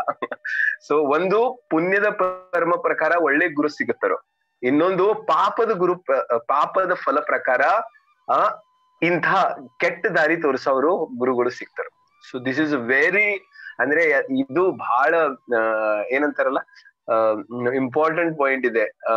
ಬಹಳ ಜನರಿಗೆ ಗುರು ಅಂತ ವಿಚಾರ ಮಾಡ್ತಾರೋ, ಆದ್ರೆ ಅವ್ರಿಗೆ ಕರೆಕ್ಟ್ ಆಗಿ ದಾರಿ ಸಿಕ್ಕವರು ಅಂದ್ರೆ ಅವ್ರ ದಾರಿ ತೋರಿಸೋರ್ಗೆ ಅವ್ರಿಗೆ ಕರೆಕ್ಟ್ ಆಗಿ ಸಿಗೋದಿಲ್ಲ. ಯಾಕಂದ್ರೆ ಅವರು ಪ್ರೀವಿಯಸ್ ಹಂತನಿಂದ, ಇಲ್ಲಾಂದ್ರೆ ಪ್ರೀವಿಯಸ್ ಇದರಿಂದ ಅವ್ರಿಗೆ ಅವ್ರು ಏನಾದ್ರು ಪುಣ್ಯ ಮಾಡಿಲ್ಲ, ಇಲ್ಲಾಂದ್ರೆ ಅವರು ಯಾವುದೋ ಆಕ್ಟಿವಿಟಿ ಸರಿಯಾಗಿ ಮಾಡಿಲ್ಲ, ಮತ್ತು ಕೆಟ್ಟ ಕಾರ್ಯಗಳು ಮಾಡಿದ್ರು, ಪಾಪಗಳು ಕಾರ್ಯ ಮಾಡಿದ ಅಂತ ವ್ಯಕ್ತಿಗಳಿಗೆ ಇಂಥ ಕೆಟ್ಟ ಗುರುನೇ ಸಿಗ್ತಾರೋ. ಸೊ ಅದಕ್ಕೆ ಅವರು ಅದೇ ಪಾತ್ನಿಂದ ಹೋಗ್ತಾರ ಅವರು. ಅದೇ ಪಾತ್. ಸೊ ಇಲ್ಲೇ ನೋಡಿ, ಇಲ್ಲಿ ಪ್ರಭುಪಾದ್ ಬಹಳ ಥಿಯರಾಟಿಕ್ ಆಗಿ ನಮ್ಗೆ ಎಕ್ಸ್ಪ್ಲನೇಷನ್ ಕೊಡ್ತಾ ಇದ್ದಾರೋ. ಸೊ ದಯವಿಟ್ಟು ನೀವು ಇಲ್ಲಿ ಬಂದಿದಂತ ಸ್ಟೂಡೆಂಟ್ರೆ ಪ್ಲೀಸ್ ಕೇರ್ಫುಲ್ ಆಗಿರಿ. ಭಗವಂತ ಶ್ರೀ ಕೃಷ್ಣ ನಿಮ್ಗೆ ಯಾವ ಥಿಯರಿ ಹೇಳ್ಕೊಟ್ಟಿದಾನೋ, ಭಗವಂತ ಶ್ರೀ ಕೃಷ್ಣ ನಮ್ಗೆ ಏನ್ ತಿಳಿಸ್ತಾ ಇದ್ದಾನೋ ಅದೇ ನೀವು ಫಾಲೋ ಮಾಡಿ. ಈ ಕಡೆ ಆ ಕಡೆ ಡಿಬೇಟ್ ಆಗ್ಬೇಡಿ. ಭಗವಂತ Shri Krishna as it is ಭಗವದ್ಗೀತೆನಲ್ಲಿ ಆಸ್ ಇಟ್ ಈಸ್ ಏನ್ ಹೇಳಿದಾನೋ, ನಮ್ಗೆ ಯಥಾರೂಪವಾಗಿ ಏನ್ ಹೇಳಿದಾನೋ ನೀವು ಯಥಾರೂಪವಾಗಿ ಪಾಲನೆ ಮಾಡಿ ಅಂತ ಪ್ರಭುಪಾದ ಇಲ್ಲಿ ಹೇಳ್ತಾ ಇದ್ರು. ನೀವು ಬ್ಯಾರೆ ಯಥಾರೂಪ ಬ್ಯಾರೆದವ್ರು ಹೇಳಿದನ್ನು ಪಾಲನೆ ಮಾಡ್ಬೇಡ್ರಿ, ಸ್ವಯಂ ಶ್ರೀಕೃಷ್ಣ ಹೇಳಿದಂತವನ್ನು ಫಾಲೋ ಮಾಡಿ ಅಂತ. ಸೊ ಆದ್ರೆ ಇಲ್ಲಿ ಲಾಸ್ಟ್ ನಲ್ಲಿ ಒಂದು ಪಾಯಿಂಟ್ ಹೇಳ್ತಾ ಇದ್ರು, ಏನಂತ. ಸೊ ಏನದು ಲಾಸ್ಟ್ ನಲ್ಲಿ ನೋಡಿ ಒಂದು ಪಾಯಿಂಟ್ ಹೇಳ್ತಾ ಇದ್ರು, Krishna can however been known as such causeless mercy of pure devotee by no other way. So Jagannath Prabhu ನಾವೆಲ್ಲ ಪ್ರೀವಿಯಸ್ಲಿ ಒಂದು ಡಿಸ್ಕಷನ್ ಆಗಿತ್ತು. ಸೊ ನಮ್ಗೆ ಕೃಷ್ಣ ಪ್ರಜ್ಞೆ ಯಾಕೆ ಸಿಕ್ಕಿದೆ ಅಂತ. ಸೊ ನಾವೆಲ್ಲ ವಿಚಾರ ಮಾಡ್ತಾ ಇದ್ವು, ಪ್ರಭುಜಿ ನಾವೇನಾದ್ರೂ ಪುಣ್ಯ ಕಾರ್ಯ ಬಹಳಷ್ಟು ಪೆನೆನ್ಸಸ್ ಮಾಡಿರ್ಬೇಕು, ಅದಕ್ಕೆ ಪ್ರೀವಿಯಸ್ ಜನ್ಮನಲ್ಲಿ ನಾನು ಎಷ್ಟಾದ್ರೂ ಪುಣ್ಯ ಏನಾದ್ರು ಮಾಡಿರ್ಬೇಕು ಪ್ರಭು, ಅವಾಗೇ ನನ್ಗೆ ಸಿಕ್ಕಿರ್ಬೇಕು ಅದು ಅಂತ. ಸೊ ನಾವು ಅದನ್ನು ಏನಿದೀವಿ, ನಾವು ಅದು ಭ್ರಮೆನಲ್ಲಿ ಇದೀವಿ. ಯಾಕಂದ್ರೆ ನಮ್ದು ಒಂದು ನಾವು ಎಲ್ಲಿದೀವಿ ಅಂತ ಅರ್ಥ ಮಾಡ್ಕೋಬೇಕು. ಕಲಿಯುಗನಲ್ಲಿ ಇದೀವಿ. ಕಲಿಯುಗನಲ್ಲಿ ಹುಟ್ಟಿದವರು ಯಾರು? ಎಲ್ಲಕ್ಕಿಂತ ಕಚರ ಜನಗಳು. ಹಂಗೆ ಹೇಳ್ಬಾರ್ದು, ಆದ್ರೇನು ನಾವು ಹೇಳ್ತೀವಲ್ಲ, ನಾವು ಯಾವಾಗ ಧಾನ್ಯಗಳನ್ನು ಮಾಡ್ತೀವಲ್ಲ, ಧಾನ್ಯ ತೆಗಿತೀವಿ, ಅವಾಗ ಏನ್ ಮಾಡ್ತೀವಿ, ಹಿಂಗೆ ಇದಿರತ್ತೆ. ಸೊ ಧಾನ್ಯನಲ್ಲಿ ಹಿಂಗ್ ಮಾಡಿ ಒಳ್ಳೆ ಧಾನ್ಯ ಇರುತ್ತಲ್ಲ, ಅದು ಎಲ್ಲಕ್ ಒಳ್ಳೆ ಧಾನ್ಯ ಕೆಳಗ್ ಬಿಡತ್ತೆ. ಆಮೇಲೆ ಭಾರಿ ಚೆನ್ನಾಗಿರುವಂತ ಸ್ವಲ್ಪ ಮೇಲ್ಗಡೆ ಇರುತ್ತೆ. ಆಮೇಲೆ ಎಲ್ಲಕ್ಕಿಂತ ಕಸ ಇರತ್ತಲ್ಲ ಸ್ವಲ್ಪ ಸೆಂಟರ್ ನಲ್ಲಿ ಬಂದ್ಬಿಡುತ್ತೆ. ನಾವು ಎಲ್ಲ ಹಿಂಗ್ ಮಾಡ್ತೀವಲ್ಲ, ಸೊ ಅವಾಗ ಸೆಂಟರ್ ನಲ್ಲಿ ಬರುತ್ತೆ. ಆ ಕಸವನ್ನು ಏನ್ ಮಾಡ್ತಾರೋ ಹಿಂಗೆ ತಗೊಂಡು ಇಷ್ಟು ಕಸವನ್ನು ತಗೊಂಡು ಹೋಗದ್ ಬಿಡ್ತೀವಿ. ನಾವು ಅದೆಲ್ಲ ನೋಡೋದಿಲ್ಲ, ಆ ತರನಲ್ಲಿ ಒಳ್ಳೇದೇನಾದ್ರೂ ಇದೆಯಾ ಏನಿದೆ ಅಂತ ನೋಡೋದಿಲ್ಲ. ಅದ್ರ ಹಿಂಗ್ ತಗೋತಾರ, ಹಿಂಗ್ ಹೋಗದ್ ಬಿಡ್ತಾರ. ಸೊ ಅದೇ ತರ ದಿಸ್ ಇಸ್ ಥರ್ಡ್ ಲಾಸ್ಟ್ ಕ್ಯಾಟಗರಿಯ ಜನ. ನಾವು ಕಲಿಯುಗನಲ್ಲಿ ಹುಟ್ಟಿದಂತ ಜನ, ನಮ್ನಲ್ಲಿ no penances, we not done any penances, we not done any ತಪಸ್ಯ. ಅಂದ್ರೆ ನಾವು ಯಾವ್ದು ತಪಸ್ಸೆ ಮಾಡಿಲ್ಲ, ಯಾವ್ದು ಪುಣ್ಯ ಕಾರ್ಯ ಮಾಡಿಲ್ಲ, ಯಾವ್ದು ಒಳ್ಳೆ ಕಾರ್ಯ ಏನಾದ್ರು ಮಾಡಿದೀವಿ ಅಂದ್ರೆ ಒಂದೇ ಕಾರ್ಯ ಮಾಡಿದೀವಿ. ನಮ್ಗೆ ಮನುಷ್ಯ ದೇಹ ಸಿಕ್ಕಿದೆ ಅಲ್ಲ, ಅದೇ ನಮ್ದು ಒಳ್ಳೆ ಕಾರ್ಯ ಮಾಡಿದೀವಿ ನಾವು. ಈ ಮನುಷ್ಯ ದೇಹ ಸಿಕ್ಕಿದಷ್ಟು ಒಳ್ಳೆ ಕಾರ್ಯ ಅಷ್ಟೇ ಮಾಡಿದೀವಿ ನಾವು, ಅದಕ್ಕಿಂತ ಜಾಸ್ತಿ ಒಳ್ಳೆ ಕಾರ್ಯ ಮಾಡಿಲ್ಲ. ಜಸ್ಟ್ ಮನುಷ್ಯ ದೇಹ ಸಿಕ್ಕಿದಷ್ಟು ಒಳ್ಳೆ ಕಾರ್ಯ ಮಾಡಿದೀವಿ. ಅದಕ್ಕಿಂತ ಜಾಸ್ತಿ ನಾವು ಯಾವುದು ಒಳ್ಳೆ ಕಾರ್ಯ ಮಾಡಿಲ್ಲ. ಸೊ ನಾವ್ ವಿಚಾರ ಮಾಡುದು, ಪ್ರಭು ದೆನ್ ಕೃಷ್ಣ ಭಕ್ತಿ, ಇಷ್ಟು ದೊಡ್ಡ ಕೃಷ್ಣ ಭಕ್ತಿ ಹೆಂಗ್ ಸಿಕ್ತು ಅಂತ? ಬಿಕಾಸ್ ಆಫ್ ಒಂದು ಭಕ್ತಂದು ಅನುಗ್ರಹನಿಂದ, ಅವ್ರ ಮರ್ಸಿನಿಂದ ನಮ್ಗೆ ಈ ಕೃಷ್ಣ ಭಕ್ತಿ ಸಿಗೋಕೆ ಕಾರಣವಾಗಿದ್ದು. ಸೊ ನಾವು ಅದಕ್ಕೆ ಯೋಗ್ಯವಲ್ಲ. ಪ್ರಭುಪಾದ್ ಒಂದ್ಸಲ ಯಾರಿಗೆ ಹೇಳ್ತಾ ಇದ್ರು, ತನ್ನ ಶಿಷ್ಯರು ಕೇಳ್ತಾರೆ, ಪ್ರಭುಪಾದ್ ನಮ್ನಲ್ಲಿ ಏನ್ ಯೋಗ್ಯತೆ ಇತ್ತು ನಮ್ಗೆ ಈ ಕೃಷ್ಣ ಭಕ್ತಿ ಸಿಕ್ತು ಅಂತ, ನಮ್ಗೆ ಏನ್ ಯೋಗ್ಯತೆ ಇದೆ ಅಂತ. ಸೊ ಪ್ರಭುಪಾದ್ ಹೇಳ್ತಾರೋ, you don't have any qualification, I am given you qualification. So you don't have any qualification, I given you qualification so that you can go to actual back to God ಅನ್ನೋದು. So ಅದೇ ತರ ನಮ್ದು ಏನು fortune ಇಲ್ಲ. So ಯಾವಾಗ ಭಕ್ತರು ಇಲ್ಲಾಂದ್ರೆ ಶುದ್ಧ ಭಕ್ತರು ನಮ್ಗೆಲ್ಲ ನಮ್ಮಂತ ಬದ್ಧ ಜೀವಿಗಳಿಗೆ ನೋಡ್ತಾರೋ, ನಾವೆಲ್ಲ ಇಷ್ಟು ಈ ದುಃಖಮಯ ಸಂಸಾರನಲ್ಲಿ ದುಃಖ ಪಡಿತಾ ಇದೀವ ಅಂತ ಕರುಣೆ ಅವ್ರ ಕರುಣೆ ಜಾಗೃತವಾಗಿ ಅವರು ನಮ್ಮ ಮೇಲೆ ದಯೆ ತೋರಿಸ್ತಾರೆ. ದಯೆ ತೋರಿಸಿ ನಮ್ಗೆ ಈ ಕೃಷ್ಣ ಭಕ್ತಿ ಕೊಟ್ಟಿದ್ದಾರೆ. ಸೊ ಅವ್ರ ಕರುಣೆನಿಂದ ನಾವು ಇಲ್ಲಿದ್ದೀವಿ, ಅವ್ರ ದಯೆನಿಂದ, ಅವ್ರ ಕರುಣೆನಿಂದ ನಾವು ಇಲ್ಲಿದ್ದೀವಿ. ಮತ್ತು ಅದೇ ಕಾರಣ ನಮ್ಗೆ ಇಲ್ಲಿರೋದಕ್ಕೆ, ಬಾಕಿದೇನು ಕಾರಣ ಇಲ್ಲ. ಪುಣ್ಯ ಇಲ್ಲಾಂದ್ರೆ ವೆರಿ ಪಯಸ್ ಆಕ್ಟಿವಿಟಿ ಇವೆಲ್ಲವನ್ನು ನಮ್ಗೆ ಕಾರಣ. ಸೊ ಅದಕ್ಕೆ ಪ್ರಭುಪಾದ ಹೇಳ್ತಾ ಇದ್ರು, ಓನ್ಲಿ ಮರ್ಸಿ ಆಫ್ ಡಿವೋಟಿ ಅಂತ ಹೇಳ್ತಾ ಇದ್ರು. Mercy of devotee one can get the Krishna. ಇದು ಒಳ್ಳೆ ಗುರುನು ಸಿಗೋದು ಒಳ್ಳೆ ಕೃಷ್ಣ ಭಕ್ತಿನಲ್ಲಿ ಪಾತ್ನಲ್ಲಿ ಬರೋದಕ್ಕೆ ಕಾರಣನೇ ಒಂದು ಭಕ್ತಂದ ಅನುಗ್ರಹ. ಸೊ ಇದು ಬಹಳ ಇಂಪಾರ್ಟೆಂಟ್ ಇದೆ ನಮ್ಗೆ. ಸೊ ಆಕ್ಚುಲಿ ಬಹಳಷ್ಟು ನಾವು ನಾವು ಸೆಂಟೆನ್ಸ್ ನಲ್ಲಿ ಇತರನಲ್ಲಿ ನಾವು ಬಹಳಷ್ಟು ಕಥೆ ಸ್ಟೋರಿನಲ್ಲಿ ನಾವು ತಿಳ್ಕೊಳ್ತೀವಿ, ಹೆಂಗೆ ರಾಮಾನುಜಾಚಾರ್ಯರು, ಮಧ್ವಾಚಾರ್ಯರು ಅವ್ರ ಸ್ಥಿತಿನಲ್ಲಿ ಹೆಂಗೆ ಅವರು ಯಾವಾಗ ಮಧ್ವಾಚಾರ್ಯ ಮಧ್ವಾಚಾರ್ಯ ಅನ್ಸುತ್ತೆ, ಮಧ್ವಾಚಾರ್ಯಗೆ ಅವ್ರ ಗುರುಗಳು ಕೊಡ್ತಾರೋ, ಮಂತ್ರ ಕೊಡ್ತಾರೋ ನೋಡು, ರಾಮಾನುಜಾಚಾರ್ಯಗೆ ಒಂದು ಮಂತ್ರ ಕೊಡ್ತಾರೋ ನೋಡಿ, ನಾನು ಒಂದು ಸೀಕ್ರೆಟ್ ಮಂತ್ರ ಕೊಡ್ತೀನಿ, ಇದು ಸೀಕ್ರೆಟ್ ಮಂತ್ರ, ನೀವು ದಯವಿಟ್ಟು ಯಾರಿಗೂ ಹೇಳ್ಬಾರ್ದು. ಸೊ ಇದು ಈ ಮಂತ್ರವನ್ನು ನೀವು ಹೇಳಿದ್ರೆ 101% ನೀವು ಗೋಲೋಕ್ ಹೋಗ್ತೀರಂತ. ಓಂ ನಮೋ ಭಗವತೆ ವಾಸುದೇವಾಯ ಅಂತ ಅವ್ರು ಮಂತ್ರ ಕೊಡ್ತಾರೆ.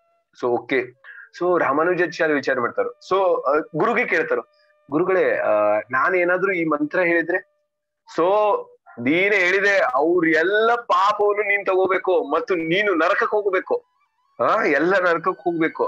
ಸೊ ನೀನು ಈ ಮಂತ್ರವನ್ನು ಯಾರ ಕೊಟ್ರೆ ನೀನ್ ನರಕಕ್ಕೆ ಹೋಗ್ತೀಯಾ, ಆದ್ರೆ ಯಾರು ಮಂತ್ರವನ್ನು ಹೇಳ್ತಾರ ಅವರು ಭಗವಂತನ ಧಾಮಕ್ಕೆ ಹೋಗ್ತಾರಂತ. ಸೊ ರಾಮಾನುಜಾಚಾರ್ಯ ವಿಚಾರ ಮಾಡ್ತಾರ, ಆದ್ರೆ ದಿಸ್ ಇಸ್ ಹೆಂಗಿದೆ ಅಂತ, ನಾನು ಒಬ್ನು ನರಕಕ್ಕೆ ಹೋಗೋದು, ಇಷ್ಟಾದ್ರೂ ಜನ ಈ ಭಗವಂತನ ಧಾಮ ಹೋಗೋದು ಒಳ್ಳೇದಲ್ಲ, ನಾನು ಒಬ್ನೇ ನರಕಕ್ಕೆ ಹೋಗ್ಬೇಕಲ್ಲ. ಸೊ ಓಕೆ, ನೋ ಪ್ರಾಬ್ಲಮ್ ಅಂತ. ಸೊ ಅವರು ಒಂದು ಪೇಟೆ ಗೋಡೆ ಮೇಲೆ ನಿಂತು ಎಲ್ಲಾರ್ಗು ಕರೀತಾರೆ, ಬರ್ರಿ ಬೇಗ್ರಿ ಬರ್ರಿ, ಈ ಕಡೆ ಬರ್ರಿ ಅಂತ, very secret something I want to announce ಅಂತ, ಬರ್ರಿ ಅಂತ. ಸೊ ಅವರು ಒಂದು ಗೋಡೆ ಮೇಲೆ ನಿಂತು ಹೇಳ್ತಾರೋ, ನೀವೆಲ್ಲರೂ ಒಂದು ಮಂತ್ರ ಹೇಳಿ, ನಾನು ಹೇಳಿದಂತ ಮಂತ್ರ ನೀವೆಲ್ಲರೂ ಇದೇ ಸಮಯದಲ್ಲಿ ಗೋಲೋಕ್ ಹೋಗ್ತೀರಂತ. ಸೊ ಅವ್ರು ಜೋರಾಗಿ ಅವ್ರ ಕಡೆಯಿಂದ ಎಲ್ಲಾರ್ಗೆ ಮಂತ್ರ ಹೇಳಿಸ್ತಾರೆ, ಈ ಮಂತ್ರ ಅವ್ರ ಗುರುಗಳು ಕೊಟ್ಟಿದಂತ ಮಂತ್ರ. ಸೊ ಎಲ್ಲಾರು ಹೇಳ್ತಾರೋ. ಸೊ ಇದೆಲ್ಲಾ ಕೇಳಿದ್ಮೇಲೆ ಅವ್ರ ಗುರುಗೆ ಇಷ್ಟು ಅವ್ರಿಗೆ ದುಃಖ ಆಗುತ್ತೆ. ಗುರು ಕೇಳ್ತಾರ, ರಾಮಾನುಜಾಚಾರ್ಯ ಏನ್ ಮಾಡಿದ್ದೆ ನೀನಂತ, ನಾನು ಹೇಳಿದೇನು ನೀನ್ ಮಾಡಿದೇನಂತ. ಸೊ ನೋಡಿ ಗುರುಗಳೇ, ನೀವೇ ಹೇಳಿದ್ರಿ, ಯಾರು ಭಗವಂತನ ಈ ಮಂತ್ರ ಹೇಳ್ತಾರೋ ಅವ್ರು ಭಗವಂತನ ಧಾಮಕ್ಕೆ ಹೋಗ್ತಾರಂತ. ಸೊ ನಾನು ಅದು ಮಂತ್ರವನ್ನು ಎಲ್ಲಾರ್ಗೆ ಕೊಟ್ಟೆ. ಸೊ ಎಲ್ಲರಿಗೂ ಕೊಟ್ಟೆ, ಅವ್ರೆಲ್ಲರೂ ಭಗವಂತನ ಧಾಮ, ಆದ್ರೆ ನೀನ್ ನರಕಕ್ಕೆ ಹೋಗ್ತೀಯಲ್ಲ ಅಂತ. ಸೊ ಓಕೆ, ನಾನು ಹೋಗ್ತೀನಿ, ನನಗೇನು ಅದಕ್ಕೆ ಇದಿಲ್ಲ, ನಾನು ನರಕಕ್ಕೆ ಹೋದ್ರೆ ನಡೆಯುತ್ತೆ. ಆದ್ರೆ ಇಷ್ಟಾದ್ರೂ ಜನ ಭಗವಂತನ ಧಾಮಕ್ಕೆ ಹೋಗ್ತಾರಲ್ಲ, ದ್ಯಾಟ್ಸ್ ಇಸ್ ಗ್ರೇಟ್ ಅಂತ. ಅದು ಇದೆ mercy, that is called devotees mercy. ಭಗವಂತನ ಭಕ್ತರು ಭಗವಂತನಕ್ಕಿಂತ ಒಂದು ಕಾಲು ಹೆಜ್ಜೆ ಮುಂದೆ. ಭಗವಂತ ಹೇಳ್ತಾನೋ, ದುಷ್ಕೃತಿ ಮತ್ತು ನಾಸ್ತಿಕವಾದ ಜನರಿಗೆ ಯಾವತ್ತು ನನ್ನ ಬಗ್ಗೆ ಹೇಳಕ್ ಹೋಗ್ಬೇಡ್ರಿ ಅಂತ, ನನ್ನ ಬಗ್ಗೆ ಏನು ಹೇಳ್ಬಾರ್ದು ಅಂತ, ನೀವು ಅದಕ್ಕಿನಿಂದ ದೂರವಾಗಿರಿ ಅಂತ ಕೃಷ್ಣ ಹೇಳ್ತಾನೆ ಭಗವದ್ಗೀತೆನಲ್ಲಿ. ಅಂತ ಜನರಿಗೆ ಪ್ರಚಾರನೇ ಮಾಡಬಾರ್ದು ಅಂತ, ವಿಶ್ವಾಸ ಇದ್ದಿಲ್ಲ, ಫೇತ್ ಇದ್ದಿಲ್ಲ ಅಂತ ಜನರಿಗೆ ಪ್ರಚಾರನೇ ಮಾಡಬಾರ್ದು. ಆದ್ರೆ ಕೃಷ್ಣ ಭಕ್ತರು ವಿಚಾರ ಮಾಡ್ತಾರೋ, ಅಲ್ಲ ಅಂತ ಜನರು ಈ ಭೌತಿಕ ಜಗತ್ತಿನಲ್ಲಿ ಅವ್ರಿಗೆ ಹೆಂಗ್ ಉದ್ಧಾರ ಆಗ್ಬೇಕಂತ. ಸೊ ಭಗವಂತನ ಹೃದಯ ಗೊತ್ತು ಭಕ್ತರಿಗೆ, ಅದಕ್ಕೆ ಅವ್ರು ಏನ್ ಮಾಡ್ತಾರೋ, ಭಗವಂತನಿಕ್ಕಿಂತ ಮುಂದೆ ಒಂದ್ ಹೆಜ್ಜೆ ಹಾಕ್ತಾರೋ, ಮತ್ತೆ ಏನ್ ಮಾಡ್ತಾರೋ, ಅಂಥ ಜನರಿಗೂ ಪ್ರಚಾರ ಮಾಡಕ್ ಹೋಗ್ತಾರ, ಅಂತ ನಾಸ್ತಿಕ ಇದಂತಹ ಜನರಿಗೂ ಪ್ರಚಾರ ಮಾಡ್ತಾರೆ. ನಿತ್ಯಾನಂದ್ ಪ್ರಭು, ಇನ್ನೊಂದು ಉದಾಹರಣೆ ನಿತ್ಯಾನಂದ್ ಪ್ರಭು. ಸೊ ಯಾವಾಗ ಜಗಾಯಿ ಮದಾಯಿ ಅಂತ ಪಾಪಿಗಳು ಸೇರೆ, ಅವ್ರು ಏನೂ ಕಾರ್ಯ ಮಾಡಿಲ್ಲ, ಸೇರೆ ಕುಡೋದು, ಎಲ್ಲಾ ಪಾಪ ಕಾರ್ಯ ಮಾಡೋದು, ಇಂಥ ಅಯೋಗ್ಯ ಅಂತ ವ್ಯಕ್ತಿಗೆ ನಿತ್ಯಾನಂದ ಪ್ರಭು ವಿಚಾರ ಮಾಡ್ತಾರೆ. ಇಂಥ ಜನರಿಗೆ ಏನಾದ್ರೂ ಭಗವಂತ ಕೃಷ್ಣ ಪ್ರೇಮ ಸಿಕ್ಕಿದ್ರೆ ಎಷ್ಟು ಒಳ್ಳೇದು ಅಂತ. ಸೊ ನಿತ್ಯಾನಂದ ಪ್ರಭು ಅಂಥ ಜನರಿಗೆ ಕೃಷ್ಣ ಪ್ರೇಮ ಕೊಡ್ತಾರೆ. ನಿತ್ಯಾನಂದ ಪ್ರಭು ಕೊಡಾಕ್ ಹೋಗ್ತಾರೋ, ಆದ್ರೆ ಏನ್ ಮಾಡ್ತಾರೋ ಅವ್ರಿಗೇನೆ ಆ ಮಟ್ಕೆನಿಂದ ಜಗಾಯಿ ಮದಾಯಿ ಆಗಿದ್ದಂತ ಅವರು ಸೇರಿ ಕುಡಿದಿರಂತ ಇಂಥ ಕೆಟ್ಟ ಜನ ಅದೇ ಮಟ್ಕೆನಿಂದ ಅವ್ರಿಗೆ ಹೊಡಿತಾರೆ. ಆದ್ರೆ ನಿತ್ಯಾನಂದ ಪ್ರಭು ಅವ್ರಿಗೆ ಬಿಡುದಿಲ್ಲ. ನಿತ್ಯಾನಂದ ಪ್ರಭು ಹೇಳ್ತಾರೋ, ಭಗವಂತ ಚೈತನ್ಯ ಮಹಾಪ್ರಭು ಬಂದು ಅವಾಗ ಅವ್ರಿಗೆ ಶಿಕ್ಷೆ ಕೊಡುವಂತ ಇಚ್ಛೆ ಪಡ್ತಾರೋ, ಆದ್ರೆ ನಿತ್ಯಾನಂದ ಪ್ರಭು ಹೇಳ್ತಾರೋ, ಬೇಡ ಚೈತನ್ಯ ಮಹಾಪ್ರಭು ಬೇಡ, ನಿಮ್ಮ ಅವತಾರ ಆಗಿದ್ದು ಇಲ್ಲೇ ಶಿಕ್ಷೆ ಕೊಡಕ್ಕಲ್ಲ, ಕೃಪೆ ಕೊಡಕ್ಕೆ ಅಂತ. ಸೊ ಕೃಪೆಯ ನೀವೆಲ್ಲ ಇವ್ರಿಗೆಲ್ಲರೂ ಕೃಪೆ ಕೊಡಿ ಅಂತ. ಸೊ ಅವಾಗ ಚೈತನ್ಯ ಮಹಾಪ್ರಭು ಹೇಳ್ತಾರೋ, ಯಾಕಂದ್ರೆ ನಿತ್ಯಾನಂದ ಪ್ರಭು ಹೇಳ್ತಾ ಇದಾರೋ ಅದಕ್ಕೆ ನಾನ್ ನಿಮ್ಗೆಲ್ಲರಿಗೂ ಕ್ಷಮೆ ಮಾಡ್ತೀನಂತ, ಇಲ್ಲಾಂದ್ರೆ ಹೀಗೆ ಸುದರ್ಶನಿಂದ ನಿಮ್ಗೆಲ್ಲರೂ ಚಿಂದಿ ಮಾಡ್ಬಿಡ್ತಾ ಇದೆ ಅಂತ. ಸೊ ಅವಾಗ ನಿತ್ಯಾನಂದ ಪ್ರಭು ಅನುಗ್ರಹದಿಂದ ಅಂತಹ ಜಗಾಯಿ ಮದಾಯಿಗೂ ಚೈತನ್ಯ ಮಹಾಪ್ರಭು ಅನುಗ್ರಹ ಸಿಗತ್ತೆ. ಅಂಥ ಕೆಟ್ಟ ಪ್ರವೃತ್ತಿ ಆಗಿದಂತಹ ವ್ಯಕ್ತಿಗಳನ್ನು ಕೃಷ್ಣ ಪ್ರೇಮನಿಂದ ಉನ್ನತ ಆಗ್ತಾರೆ. ಸೊ ದಿಸ್ ಇಸ್ ಕಾಲ್ಡ್ ಭಕ್ತರದು ಅನುಗ್ರಹ. ಭಗವಂತ ಇಲ್ಲಿ ನಿಂತಿದಾರಂದ್ರೆ ಭಗವಂತನ ಭಕ್ತರು ಇಲ್ಲಿ ನಿಂತಿರ್ತಾರೆ. ಸೊ ಅದ್ ಬೇಡ, ಕೃಷ್ಣ ಹೇಳ್ತಾನು, ನನಗೆ ಶರಣಾದ್ರೆ ನಾನ್ ನಿಮ್ಗೆ ಕರುಣೆ ಕೊಡ್ತೀನಿ ಅಂತ. ಭಗವಂತನ ಭಕ್ತರ ಹಂಗೆ ವಿಚಾರ ಮಾಡೋದು. ಅಷ್ಟೆಲ್ಲ ಯಾಕೆ, ನಾನೇ ಬರ್ತೀನಿ ನಿನ್ ಕಡೆ, ಜಸ್ಟ್ ನೀನೇನ್ ಮಾಡು, ಶರಣಾಗು ಅಂತ ಹೇಳು ಅಷ್ಟೇ, ಏನ್ ಮಾಡ್ಬೇಡ, ಜಸ್ಟ್ ನಿತ್ಯಾನಂದ ಪ್ರಭು ಹೆಂಗೆ, ನಾನು ಯಾವತ್ತೇ ಹೇಳ್ತೇನೆ ನಿತ್ಯಾನಂದ ಪ್ರಭು ಮತ್ತು ಭಕ್ತರು ಹೆಂಗಂದ್ರೆ, ಸೊ ನೀವ್ ನೋಡಿಯಪ್ಪ, ಕ್ವಶನ್ ಪೇಪರ್ ಇವೆಲ್ಲ ಬರೆಯೋದು ಅವಶ್ಯಕತೆ ಇಲ್ಲ.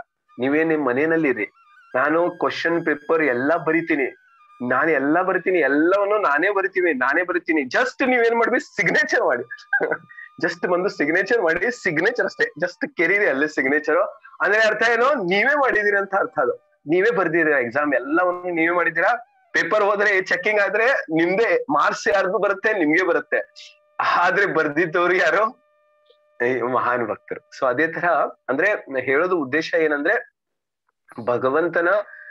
ಭಗವಂತ ಈ ಕಲಿಯುಗ್ನಲ್ಲಿ ಒಂದ್ ಕಲಿಯುಗ್ ಪ್ರವೃತ್ತಿನಂತ ಜನರ ಮೇಲೆ ಇಲ್ಲೇ ನಾವು ಯಾವ್ದು ಏನದು ಪುಣ್ಯ ಇಲ್ಲ ಅಂದ್ರೆ ತಪಸ್ಸೆಗಳು ಮಾಡಿದಂತ ಜನರು ಅಲ್ಲ. ಸೊ ಇಲ್ಲೇ ನಮ್ಗೆ ಸಿಗ್ತಾ ಇರುವಂತ ಈ ಕೃಷ್ಣ ಪ್ರೇಮ ಇಲ್ಲಿ ಅಂದ್ರೆ ಈ ಆಧ್ಯಾತ್ಮಿಕ ಜ್ಞಾನವನ್ನು ಯಾವ ಕಾರಣದಿಂದ ಸಿಗ್ತಾ ಇದೆ ಅಂದ್ರೆ, ಓನ್ಲಿ ಭಗವಂತ ಮತ್ತು ಅವ್ರ ಭಕ್ತರದು ಕೃಪೆನಿಂದ ಅಷ್ಟೇ ಸಿಗ್ತಾ ಇದೆ. ಇದು ನಾವು ತಲೆಯಲ್ಲಿ ಇಟ್ಕೋಬೇಕು, ಇಲ್ಲಾಂದ್ರೆ ನಾವು ವಿಚಾರ ಮಾಡ್ಬಾರ್ದು. ಸೊ ಅದು ಅಲ್ಲಿ ಪ್ರಭುಪಾದ ಅದು ಪಾಯಿಂಟ್ ಹೇಳ್ತಾ ಇದ್ದಾರೆ. Jagannath, you want to say something? So ಇಲ್ಲಿ ಆಕ್ಚುಲಿ ನಮಗೆ ಶ್ರೀಲ ಪ್ರಭುಪಾದರು ನಮಗೆ ಈಸಿಯೆಸ್ಟ್ ಪ್ರಾಸೆಸ್ನ ಹೇಳ್ತಾ ಇದ್ದಾರೆ.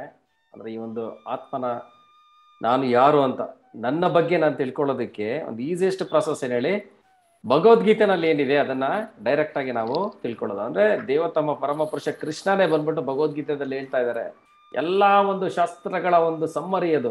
ಸೊ ಅಂತ ಒಂದು ಭಗವದ್ಗೀತೆನ ಹೇಳ್ತಾ ಇದ್ದಾರೆ. ಸೊ ಈ ಒಂದು ಯಾವಾಗ ನಾವು ಭಗವದ್ಗೀತೆನ ಓದ್ತೀವಿ, ಯಾವ ರೀತಿ ಓದ್ಬೇಕು, ಯಾರ ಒಂದು ಸಹಾಯನ ಪಡ್ಕೊಂಡು ನಾವು ಓದ್ಬೇಕು ಅನ್ನೋದು ನಾವು ಅತ್ಯಂತ ಒಂದು ಮುಖ್ಯವಾದಂತ ಒಂದು ಸಂಗತಿ. ಯಾಕೆ ಅಂದ್ರೆ ನೋಡಿ, ನೀವೇನಾದ್ರೂ ಒಂದು ವಿದ್ಯೆನ ಕಲಿಬೇಕಂತ ಹೋದ್ರೆ, ಯಾವುದೇ ಆದಂತ ಒಂದು ವಿದ್ಯೆ ಆಗಿರ್ಲಿ, ಇವಾಗ ಒಂದು ಅಡುಗೆ ಮಾಡೋದನ್ನ ಕಲಿಬೇಕು ಅನ್ಕೊಳ್ಳಿ, ಅಡುಗೆ ಮಾಡೋದನ್ನ ಕಲಿಯೋದಕ್ಕೆ ನೀವೇನಾದ್ರೂ ನನ್ನ ಹತ್ರಕ್ಕೆ ಬಂದ್ರೆ ನನಗೆ ಕಟ್ ಮಾಡೋದಕ್ಕೂ ಬರಲ್ಲ. ಸೊ ನಾನು ಏನ್ ಹೇಳ್ಕೊಡ್ತೀನಿ ನಿಮ್ಗೆ ಅಡುಗೆ ಮಾಡೋದು, ನನಗೆ ಬರೀ ತಿನ್ನೋದಕ್ಕೆ ಬರುತ್ತೆ ಹೊರತು ಅಡುಗೆ ಮಾಡೋದು ಬರಲ್ಲ. ಸೊ ಇಂಥವ್ರ ಹತ್ರ ಹೋಗ್ಬಿಟ್ಟು ನಾನೇನ್ ಮಾಡ್ತೀನಿ, ಅಡುಗೆ ಮಾಡೋದನ್ನ ಕಲಿತೀನಿ ಅಂದ್ರೆ ಅದು ಆಗೋದಿಲ್ಲ. ಸೊ ಈ ಒಂದು ಭಗವದ್ಗೀತಾ ಅನ್ನೋದು ಯಾವ ರೀತಿ ಆಗೋಗಿದೆ ಅಂದ್ರೆ, ಇದ್ರ ಮೇಲೆ ಅನೇಕ ಜನರು ಬುಕ್ಗಳನ್ನ ಅವರು ಬರೆದ್ಬಿಟ್ಟಿದ್ದಾರೆ, ಭಗವದ್ಗೀತೆನ ಬರ್ದಿದ್ದಾರೆ. ಒಬ್ಬ ಪೊಲಿಟಿಷಿಯನ್ ಬರ್ದಾನೆ, ಒಬ್ಬ ಕವಿ ಬರ್ದಿದ್ದಾನೆ, ಒಬ್ಬ ಬುದ್ಧಿಜೀವಿ ಬರ್ದವನೆ, ಒಬ್ಬ ಕರ್ಮಿ ಬರ್ದಿದ್ದಾನೆ, ಒಬ್ಬ ಬಿಸ್ನೆಸ್ ಮ್ಯಾನ್ ಬರ್ದಿದ್ದಾರೆ. ಸೊ ಈ ರೀತಿ ಅನೇಕ ಜನರು ಭಗವದ್ಗೀತಾ ಅಂದ್ರೆ ಸಾಕು ನಿಮ್ಗೆ ಅನೇಕ ಜನರು ಈ ರೀತಿ ಬರ್ದಿದ್ದಾರೆ. ಇಷ್ಟೊಂದು ನೋಡ್ತಾ ಇದ್ದೆ ಆಕ್ಚುಲಿ, ಒಬ್ಬ ಸೇಲ್ಸ್, ಅದು ಯಾವ ರೀತಿ ಅಂದ್ರೆ ನೆಟ್ವರ್ಕ್ ಮಾರ್ಕೆಟಿಂಗ್ ಅಲ್ಲಿ ಇರೋವಂಥವನು, ಅವನು ಪಕ್ಕ ಒಂದು ಸೇಲ್ಸ್ ಅಂಡ್ ಮಾರ್ಕೆಟಿಂಗ್ ಹೆಂಗ್ ಅದು ಅವ್ನಿಗೆ ಯೂಸ್ ಆಗುತ್ತೋ ಇಲ್ವೋ, ಅವ್ನಿಗೆ ಹೋಗ್ಬಿಟ್ಟು ಸೇಲ್ ಮಾಡ್ಬೇಕಷ್ಟೇ ಅಂತ ಒಂದು ಇವರು ಅಂದ್ರೆ ಅವ್ರನ್ನು ಸಹ ಭಗವದ್ಗೀತೆ ಹೇಳ್ತಾರೆ.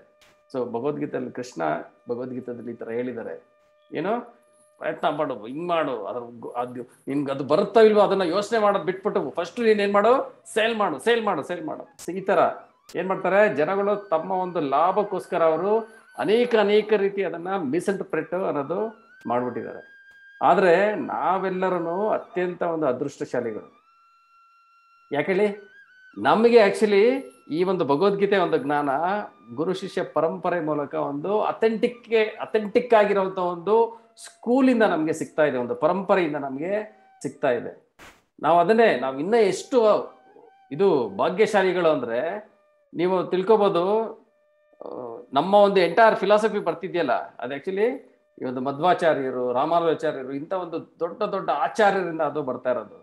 ಅವರೆಲ್ಲರನ್ನು ಈ ಒಂದು ಕನ್ನಡ ನಾಡಲ್ಲಿ ಇದ್ದಂಥವ್ರು, ಅವ್ರು ಬರ್ದಿರೋಂತಹ ಇದು ಮಧ್ವಾಚಾರ್ಯರು ತಗೊಳ್ಳಿ ನೀವು, ಅವ್ರು ಬರ್ದಿರೋಂಥ ಪ್ರತಿಯೊಂದು ಗ್ರಂಥಗಳು, ಕೀರ್ತನೆಗಳು ಪ್ರತಿಯೊಂದು ಕನ್ನಡದಲ್ಲಿದೆ. ಅಂತ ಒಂದು ಭಾಗ್ಯಶಾಲಿಗಳು ನಾವು. ಅಂಥವ್ರಿಂದ ಬಂದಿರೋಂಥ ಲೀನೇಜಲ್ಲೇ ಬರ್ತಾ ಇರೋದು ಈ ಒಂದು ಬ್ರಹ್ಮಮಧ್ವ ಗೌಡಿಯ ಸಂಪ್ರದಾಯ. ಈ ಒಂದು ಇಸ್ಕಾನ್ ಬರ್ತಾ ಇರೋದನ್ನು ಸಹ ಆ ಒಂದು ಪರಂಪರೆಯಿಂದನೇ. ಸೊ ಅಂತ ಒಂದು ಪರಂಪರೆಯಿಂದ ನಾವು ಏನ್ ಮಾಡ್ತಾ ಇದ್ದೀವಿ, ಕಲಿತಾ ಇದ್ದೀವಿ. ಸೊ ನಾವೆಲ್ಲರೂ ಇನ್ನೊಂದು ಒಂಥರ ಭಾಗ್ಯಶಾಲಿಗಳು. ಆಕ್ಚುಲಿ ನಮ್ಗೆ ನಮ್ಮದೇ ಆದಂಥ ಭಾಷೆನಲ್ಲಿ ನಮಗೆ ಎಲ್ಲಾನು ಬರೆದು ಕೊಟ್ಬಿಟ್ಟಿದ್ದಾರೆ. ನಾವೇನ್ ಮಾಡ್ಬೇಕು, ಅದನ್ನ ಕರೆಕ್ಟ್ ಆಗಿ ತಿಳ್ಕೋಬೇಕು. ಆದ್ರೆ ಇದೇ ಒಂದು ಭಗವದ್ಗೀತೆನಲ್ಲಿ ಇದೇ ಒಂದು ಜ್ಞಾನನ ಪಡಿಬೇಕಾದ್ರೆ ನಾವೇನ್ ಮಾಡ್ಬೇಕು, ಬೇರೆ ಅವರು ಹೇಳಿದಂತ ಇದನ್ನ ನಾವು ಅಕ್ಸೆಪ್ಟ್ ಮಾಡಬಾರ್ದು. ಅದಕ್ಕೋಸ್ಕರನೇ ಬೇರೆ ಬೇರೆ ಥಿಯರಿಗಳನ್ನ ನಾವು ಅಕ್ಸೆಪ್ಟ್ ಮಾಡಬಾರ್ದು. ಕೃಷ್ಣನ್ ಬಗ್ಗೆ ಫಸ್ಟ್ ನಿಮಗೆ ಭಕ್ತಿ ಅನ್ನೋದೇ ಇಲ್ಲ ಅಂದ್ರೆ, ಅವ್ರು ಹೇಳ್ತಾ ಇದ್ದಂತಹ ಒಂದು ಸಂದೇಶದ ಬಗ್ಗೆ ನಿಮ್ಗೆ ಯಾವ ರೀತಿ ಒಂದು ನಂಬಿಕೆ ಅನ್ನೋದು ಬರುತ್ತೆ? ಒಬ್ಬ ಕೃಷ್ಣ ಭಕ್ತ ಮಾತ್ರನೇ ಭಗವದ್ಗೀತೆ ಬಗ್ಗೆ ಹೇಳೋದಕ್ಕೆ ಸಾಧ್ಯ. ಸೊ ಯಾರು ಭಗವಂತನ ಒಂದು ಕೃಷ್ಣನ ದೇವತಮ ಪರಮ ಪುರುಷ ಅಂತ ಒಪ್ಕೊಂಡಿದ್ದಾನೆ, ಅವ್ರು ಮಾತ್ರ ಹೇಳೋದಕ್ಕೆ ಸಾಧ್ಯ. ಎಷ್ಟೊಂದು ಜನ ಬರೀತಾರೆ ಕೃಷ್ಣನ್ ಬಗ್ಗೆನೇ ಅವ್ರಿಗೆ ನಂಬಿಕೆ ಅನ್ನೋದಿರಲ್ಲ. ಕೃಷ್ಣನ ಆ ಒಂದು ದೇಹದ ಒಳಗಡೆ ಯಾರೋ ಒಬ್ಬ ಇದ್ದಾನೆ ನೋಡಿ, ಆ ಕೃಷ್ಣನ ನೀವು ನೋಡ್ಬೇಡಿ, ಕೃಷ್ಣನ ಒಳಗಡೆ ಏನೋ ಒಂದು ಇದೆಯಲ್ಲ, ಅವ್ರ ಕೇಳಿ ಹತ್ರ ಹೇಳಿಸ್ತಾ ಇದಾರೆ, ಅದನ್ನ ನೀವು ಕೇಳಿಸ್ಕೊಡಿ. ಸೊ ಈ ತರ ಹೇಳ್ತಾರೆ. ಇದು ಒಳಗಡೆ ಹೊರಗಡೆ ಎಲ್ಲ ಅವ್ರಿಗೆ ಡಿಫ್ರೆನ್ಸ್ ಇರೋದು. ಸೊ ನಮ್ಮಂತ ಪ್ರಭು ಹೇಳ್ತಾ ಇದ್ರಲ್ಲ, ವರ್ಣ ಮತ್ತೆ ರಿಪೀಟ್ ಮಾಡೋಕೆ ಇಷ್ಟ ಇಲ್ಲ. ಸೊ ನಮ್ಮಂತವ್ರು ಏನ್ ಮಾಡ್ತೀವಿ, ಒಳಗಡೆ ಹೊರಗಡೆ ಎಲ್ಲ ಬೇರೆ ಬೇರೆ ಇರುತ್ತೆ. ಆದ್ರೆ ಭಗವಂತನಿಗೆ ಒಳಗಡೆ ಹೊರಗಡೆ ಅನ್ನೋದೆಲ್ಲ ಬೇರೆ ಬೇರೆ ಯಾವುದೂ ಇಲ್ಲ, ಎಲ್ಲಾನು ಒಂದೇನೆ. ಅವರ ಒಂದು ದೇಹ ಆತ್ಮ ಎಲ್ಲಾನು ಒಂದೇ ಅಂತ ಅವರು ದೇವತಮ ಪರಮ ಪುರುಷ. ಸೊ ಯಾವಾಗ ನಾವು ಭಗವಂತ ಕೃಷ್ಣನ ಭಕ್ತರಾಗ್ತೀವಿ, ಆ ಒಂದು ಭಕ್ತರ ಕೈನಲ್ಲಿ ತಿಳ್ಕೊಂಡ್ರೆ ಓ ಕೃಷ್ಣನ ಬಗ್ಗೆ ಅರ್ಥ ಆಗುತ್ತೆ. ಇಲ್ಲಾಂದ್ರೆ ಅಡುಗೆ ಬರ್ದೇ ಇರೋ ಕೇಳಿ ಅಡುಗೆನ ತಿಳ್ಕೊಳ್ಳೋಂಗೆ ಅದು ಆಗ್ಬಿಡುತ್ತೆ. ಸೊ ಇದನ್ನ ನಾವು ಯಾವಾಗ್ಲೂ ಗಮನ ಇಟ್ಟು ತಿಳ್ಕೋಬೇಕು. ಆಮೇಲೆ ಕೊನೆಯಲ್ಲಿ ಹೇಳ್ತಾ ಇದಾರಲ್ಲ, ಕೃಷ್ಣನ್ ಬಗ್ಗೆ ತಿಳ್ಕೊಳ್ಳೋದು ಅಂದ್ರೆ, ಕೃಷ್ಣನ್ ಬಗ್ಗೆ ಆಕ್ಚುಲಿ ಈ ಒಂದು ದೇಹದಲ್ಲಿ ನಾವು ಇಂಥ ಒಂದು ಕಲಿಯುಗದಲ್ಲಿ ಭಗವಂತನ ಬಗ್ಗೆ ತಿಳ್ಕೊಳ್ಳೋದಕ್ಕೆ ಸಾಧ್ಯನೇ ಇಲ್ಲ. ಸೊ ದೊಡ್ಡ ಒಂದು ಆಚಾರ್ಯರು ಹೇಳ್ತಾ ಇದ್ರು, ಯಾವಾಗ ನಮ್ಗೆ ಅನ್ಸುತ್ತೆ ಭಗವಂತ ನನ್ ಕೇಳಿ ನಿನ್ನನ್ನ ತಿಳ್ಕೊಳ್ಳೋದಕ್ಕೆ ಸಾಧ್ಯನೇ ಇಲ್ಲ ಅಂತ ಯಾವಾಗ ನಮ್ಗೆ ಅನ್ಸುತ್ತಲ್ಲ, ಆವಾಗ ನೀನು ಸ್ವಲ್ಪ ತಿಳ್ಕೊಳ್ಳೋದಕ್ಕೆ ಶುರು ಮಾಡಿದ್ಯಾ ಅಂತ. ಇನ್ನೇನಾದ್ರೂ ನನಗೆ ಓ ಕೃಷ್ಣ ನನ್ಗೆ ಗೊತ್ತಾಗ್ಬಿಟ್ಟ, ಏನಿದು ಸೋಲು ನನಗೆ ಗೊತ್ತಾಗ್ಬಿಡ್ತು, ಓ ಕೃಷ್ಣ ನಿಂಗೂ ಗೊತ್ತಾಗ್ಬಿಡ್ತು. ಸೊ ಯಾವ ರೀತಿ ಅವಾಗ ಅನ್ಕೊಂತೀವಲ್ಲ, ನಿಮ್ಗೆ ಏನು ಗೊತ್ತಾಗಿಲ್ಲ ಅಂತ ಅದರ ಅರ್ಥ. ಸೊ ಭಗವಂತ ಅನ್ನೋನು ನಮ್ಮ ಒಂದು ಎಲ್ಲಾ ಇಂದ್ರಿಯಗಳಿಂದ ಹೊರಗಡೆ ಇರೋವಂಥವನು, ಅವರು ಬೇರೆದೇ ಒಂದು ಆಯಾಮದಲ್ಲಿ ಇರೋವಂಥವನು. ಸೊ ಅವ್ರನ್ನ ಅರ್ಥ ಮಾಡ್ಕೊಳ್ಳೋದಕ್ಕೆ ನಮ್ಮ ಇದರಿಂದ ಅದು ಸಾಧ್ಯನೇ ಇಲ್ಲ. ಆದ್ರೆ ಆದ್ರೂ ನಾವು ಯಾವ ರೀತಿ ತಿಳ್ಕೊಳ್ತಾ ಇದೀವಿ, ಪ್ಯೂರ್ ಡಿವೋಟೀಸ್ ಅಂದರೆ ಭಗವಂತನ ಒಂದು ಪರಿಶುದ್ಧ ಭಕ್ತರು ಯಾರಿದ್ದಾರೆ ಅವರ ಕಾಸ್ಲೆಸ್ ಮರ್ಸಿಯಿಂದ ನಾವು ಏನ್ ಮಾಡ್ತಾ ಇದೀವಿ, ಇದನ್ನ ತಿಳ್ಕೊಳ್ತಾ ಇದೀವಿ. ಸೊ ಅದಿಲ್ಲ ಅಂದ್ರೆ ನಮಗೆ ಈ ಒಂದು ಜ್ಞಾನ ಅನ್ನೋದು ಖಂಡಿತ ಬರದೇ ಇಲ್ಲ. ಹೌದು, ಈ ಒಂದು ಭಗವದ್ಗೀತಾ ಓದ್ಬೇಕು ಅಂದ್ರೆ, ಇದನ್ನ ತಿಳ್ಕೊಬೇಕು ಅಂದ್ರೆ ಐದರ್ ಈ ಜನ್ಮದಲ್ಲಿ ಅಥವಾ ಇಂದಿನ ಜನ್ಮದಲ್ಲಿ ಅನೇಕ ತಪಸ್ಸನ್ನ ಮಾಡಿರ್ಬೇಕು, ಅನೇಕ ಒಂದು ವ್ರತಗಳನ್ನ ಮಾಡಿರ್ಬೇಕು. ಮಾಡಿದ್ರೇನೆ ಅದು ಆಗೋದು. ಆದ್ರೆ ಅದು ನಮ್ಮಂತವ್ರಿಗಲ್ಲ. ನಮಗೆ ಸಿಕ್ಕಿರೋದು ಯಾವ ರೀತಿಯಿಂದ, ಭಗವಂತನ ಒಂದು ಭಕ್ತರ ಕರುಣೆಯಿಂದನೇ, ಕಾಸ್ಲೆಸ್ ಮರ್ಸಿಯಿಂದನೇ ಇದು ನಮಗೆ ಸಿಕ್ಕಿರೋದು. Thank you Prabhuji. ಸೊ ನಾವು ಪ್ರಶ್ನೆ ತಗೊಳ್ಳೋಣ. ಸೊ ಯಾರಿಗೇನಾದ್ರೂ ಪ್ರಶ್ನೆ ಇದ್ರೆ ಕೇಳಿ, ಏನಾದ್ರು ಪಾಯಿಂಟ್ಸ್ ಹೇಳೋದಿದ್ರು ಪೇರೆಂಟ್ಸ್ ಹೇಳ್ಬೋದು.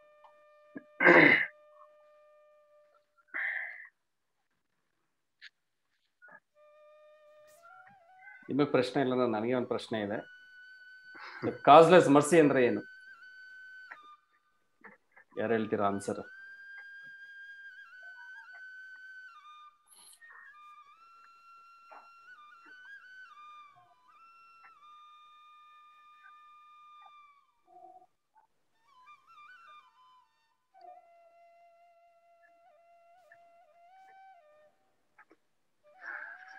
ಎಲ್ಲರೂ ಮೌನವಾಗಿದ್ದಾರೆ. ಪ್ರಭು, ನಮಗೆ ಅದನ್ನ ಸ್ವೀಕರಿಸಕ್ಕೆ ರೈಟ್ಸ್ ಇಲ್ಲ ಮತ್ತೆ ಯೋಗ್ಯತೆ ಇಲ್ಲ ಅಂದ್ರೂ ಕೂಡ ಅದು ನಮಗೆ ಲೈಕ್ ಮರ್ಸಿಯಾಗಿ ಅಂದ್ರೆ ಕರುಣೆ ತೋರಿಸ್ತಾರಲ್ಲ ಪ್ರಭು, ಅದಕ್ಕೆ ಕಾಸ್ಲೆಸ್ ಮರ್ಸಿ ಅಂತ. ನಮಗ್ ಸ್ವೀಕರಿಸೋದಕ್ಕೆ ಯೋಗ್ಯತೆ ಅನ್ನೋದಿಲ್ಲ, ಆದ್ರೂ ಕೊಡ್ತಾರಲ್ಲ ಆ ಒಂದು ಮರ್ಸಿನ ಕಾಸ್ಲೆಸ್ ಮರ್ಸಿ ಅಂತಾರೆ. ಓಕೆ, ಬೇರೆ ಏನಾದ್ರು ಆನ್ಸರ್?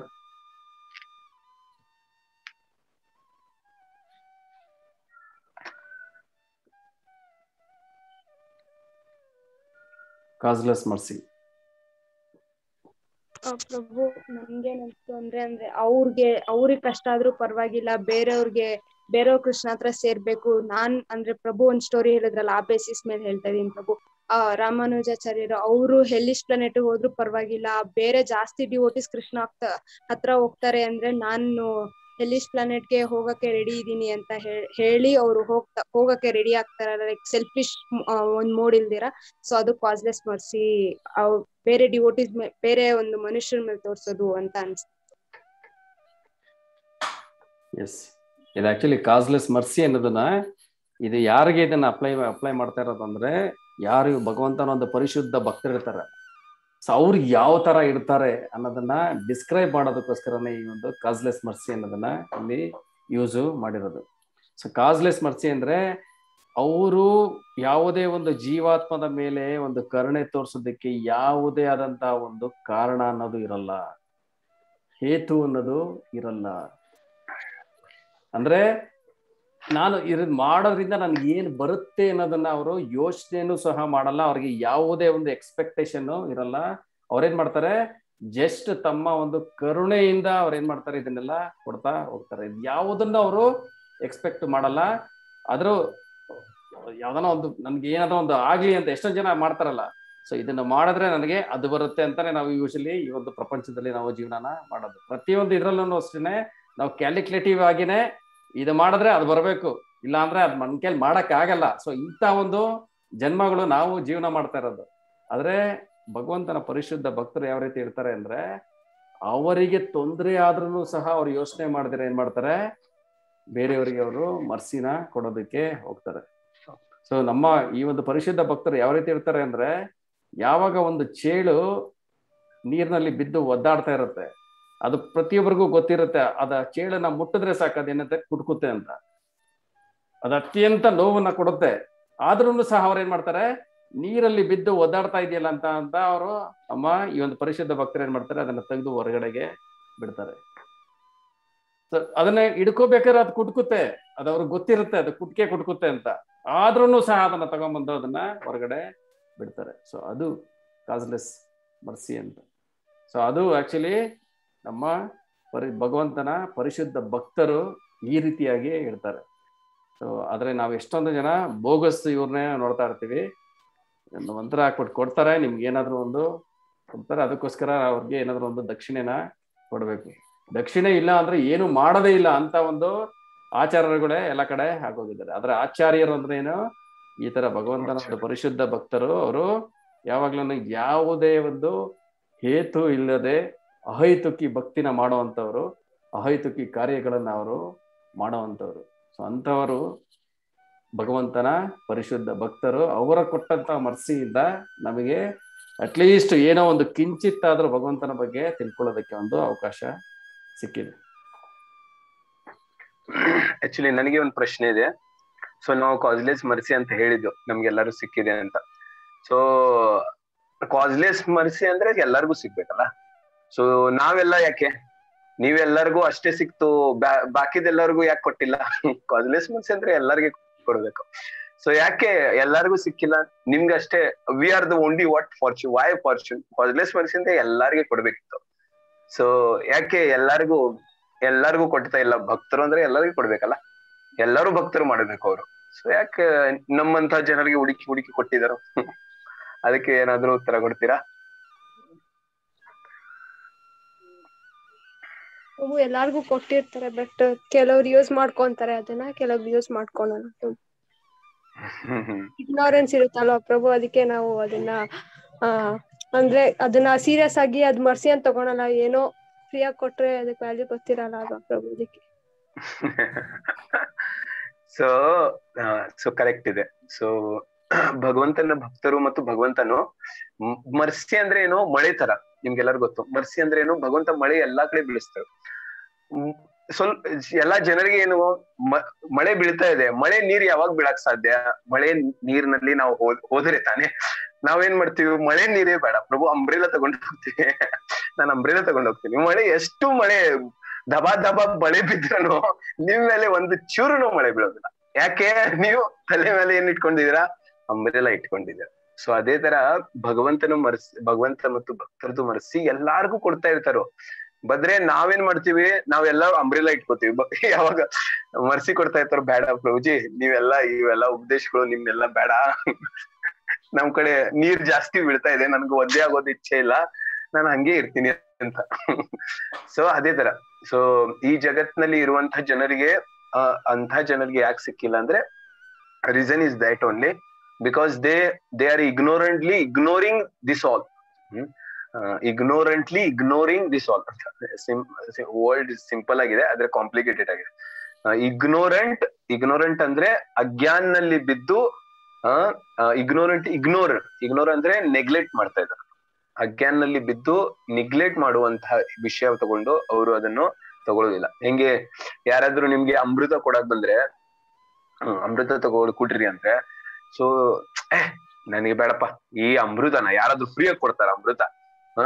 ಹಿಂಗೆ ಕ್ವಶನ್ ಆನ್ಸರ್ ಫ್ರೀಯಾಗಿ ಅಮೃತ ಕೊಡ್ತಾರ?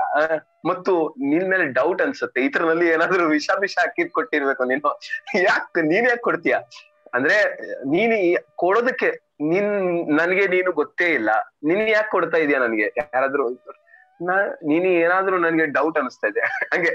ಸೊ ಮೆಂಟಾಲಿಟಿ ನಾವೆಲ್ಲೇ ಯಾರು ಈಗ ಹಂಗೆ ನೋಡೋದೇ ಇಲ್ಲಲ್ಲ, ಯಾರ್ದು ಇದಿಲ್ಲೇ ಸೆಲ್ಫ್ಲೆಸ್ ಸೇವೆನೆ ಮಾಡೋದೇ ಇಲ್ಲಲ್ಲ. ಸೊ ನಾವೇನ್ ಮಾಡ್ತೀವಿ? ಎಲ್ಲಾರ್ಗು ಅದೇ ತರ ವಿಚಾರ ಮಾಡ್ತೀವಿ. ಇಲ್ಲಿ ಎಲ್ಲಾರ್ಗು ಮೋಟಿವ್ ಇರುತ್ತೆ, ಇವನು ಏನಾದ್ರು ಹಾಕಿ ಅಮೃತ ಕೊಡಕ್ ಬರ್ತಾ ಇದ್ದಾನ, ಆತರಲ್ಲಿ ಏನಾದ್ರೂ ಮೋಟಿವ್ ಇದೆ ಅವನಿಗೆ ಅಂತ. ಸೊ ಆ ಭಾವನೆಯಿಂದ ಬಹಳ ಜನರು ಇಂಥ ಭಗವಂತನ ಸಂದೇಶವಲ್ಲ, ಇಲ್ಲಾಂದ್ರೆ ಭಕ್ತನು ಈ ಉಪದೇಶವನ್ನು ಇಲ್ಲ ಮರ್ಸಿಯನ್ನು ಅವರು ತಗೊಳೋಕೆ ಇದ್ ಮಾಡೋದಿಲ್ಲ. ಯಾಕಂದ್ರೆ ಅವರು ಆ ಕಾನ್ಸೆಪ್ಷನ್ ಇಗ್ನೋರೆನ್ಸ್ ನಲ್ಲಿ ಇಗ್ನೋರ್ ಮಾಡ್ಬಿಡ್ತಾರ. ಸೊ ಆದ್ರೆ this is a most important reason, ignore ಮಾಡಬೇಕು. ಭಕ್ತರು ಕೊಡುವಂತ ಒಂದು ಅಮೃತ ಅವ್ರಿಗೆ ಬೇಕಾಗಲ್ಲ, ಆದ್ರೆ ವೈನ್ ಶಾಪ್ ಅಲ್ಲಿ ಸಿಗುವಂತ ಒಂದು ವೈನ್ ಅವ್ರಿಗೆ ಬೇಕಾಗುತ್ತೆ. ಬೇಕಾದ್ರೆ ಅಲ್ಲಿ ಇದು ಫ್ರೀಯಾಗಿ ಕೊಡುವಂತ ಇದು ಬೇಕಾಗಲ್ಲ, ದುಡ್ಡು ಕೊಟ್ಟು ಬೇಕಾದ್ರೆ ಅದನ್ನ ಕುಡಿದ್ಬಿಟ್ಟು ಬೋರಿನಲ್ಲಿ ಬಿದ್ದಿರ್ತಾರೆ ಅಂತ. ಈ ರೀತಿ ಯಾವಾಗ ನಾವು ಈವನ್ ಇಂದ್ರಿಯಗಳ ಒಂದು ತೃಪ್ತಿಗೂ ಸಹ, ಯಾವಾಗ ಇಂದ್ರಿಯಗಳಿಗೆ ಒಂದು ದಾಸ ಆಗ್ತೀನಿ, ಆವಾಗ್ಲೂ ಸಹ ಈ ಒಂದು ಮರ್ಸಿನ ನಮ್ ಕೇಳಿ ತಗೊಳ್ಳೋದಕ್ಕೆ ಆಗದೇ ಇಲ್ಲ. ಸತ್ಯ. ಅದೇ ಭಗವದ್ಗೀತೆಯಲ್ಲಿ ಇಷ್ಟೆಲ್ಲ ಕ್ಲಿಯರ್ ಆಗಿ ಹೇಳ್ತಾ ಇದ್ರೆ ನಾನು ಆತ್ಮ ಅನ್ನೋದು ಆಶ್ಚರ್ಯವಾಗಿ ಅವ್ರಿಗೆ ಗೊತ್ತಾಗದೇ ಇಲ್ಲ. ಸೊ ಅಂತ ಒಂದು ಇದಾಗಿ ಆಗ್ಬಿಡುತ್ತೆ. ಕರೆಕ್ಟ್. ಮತ್ತೆ ಯಾರಾದ್ರೂ ಕ್ವಶನ್ ಇದ್ರೆ ಕೇಳಿ, ಇಲ್ಲಾಂದ್ರೆ ಪಾಯಿಂಟ್ಸ್ ಹೇಳ್ಬಿಡಿ ಇವತ್ತಿಂದ.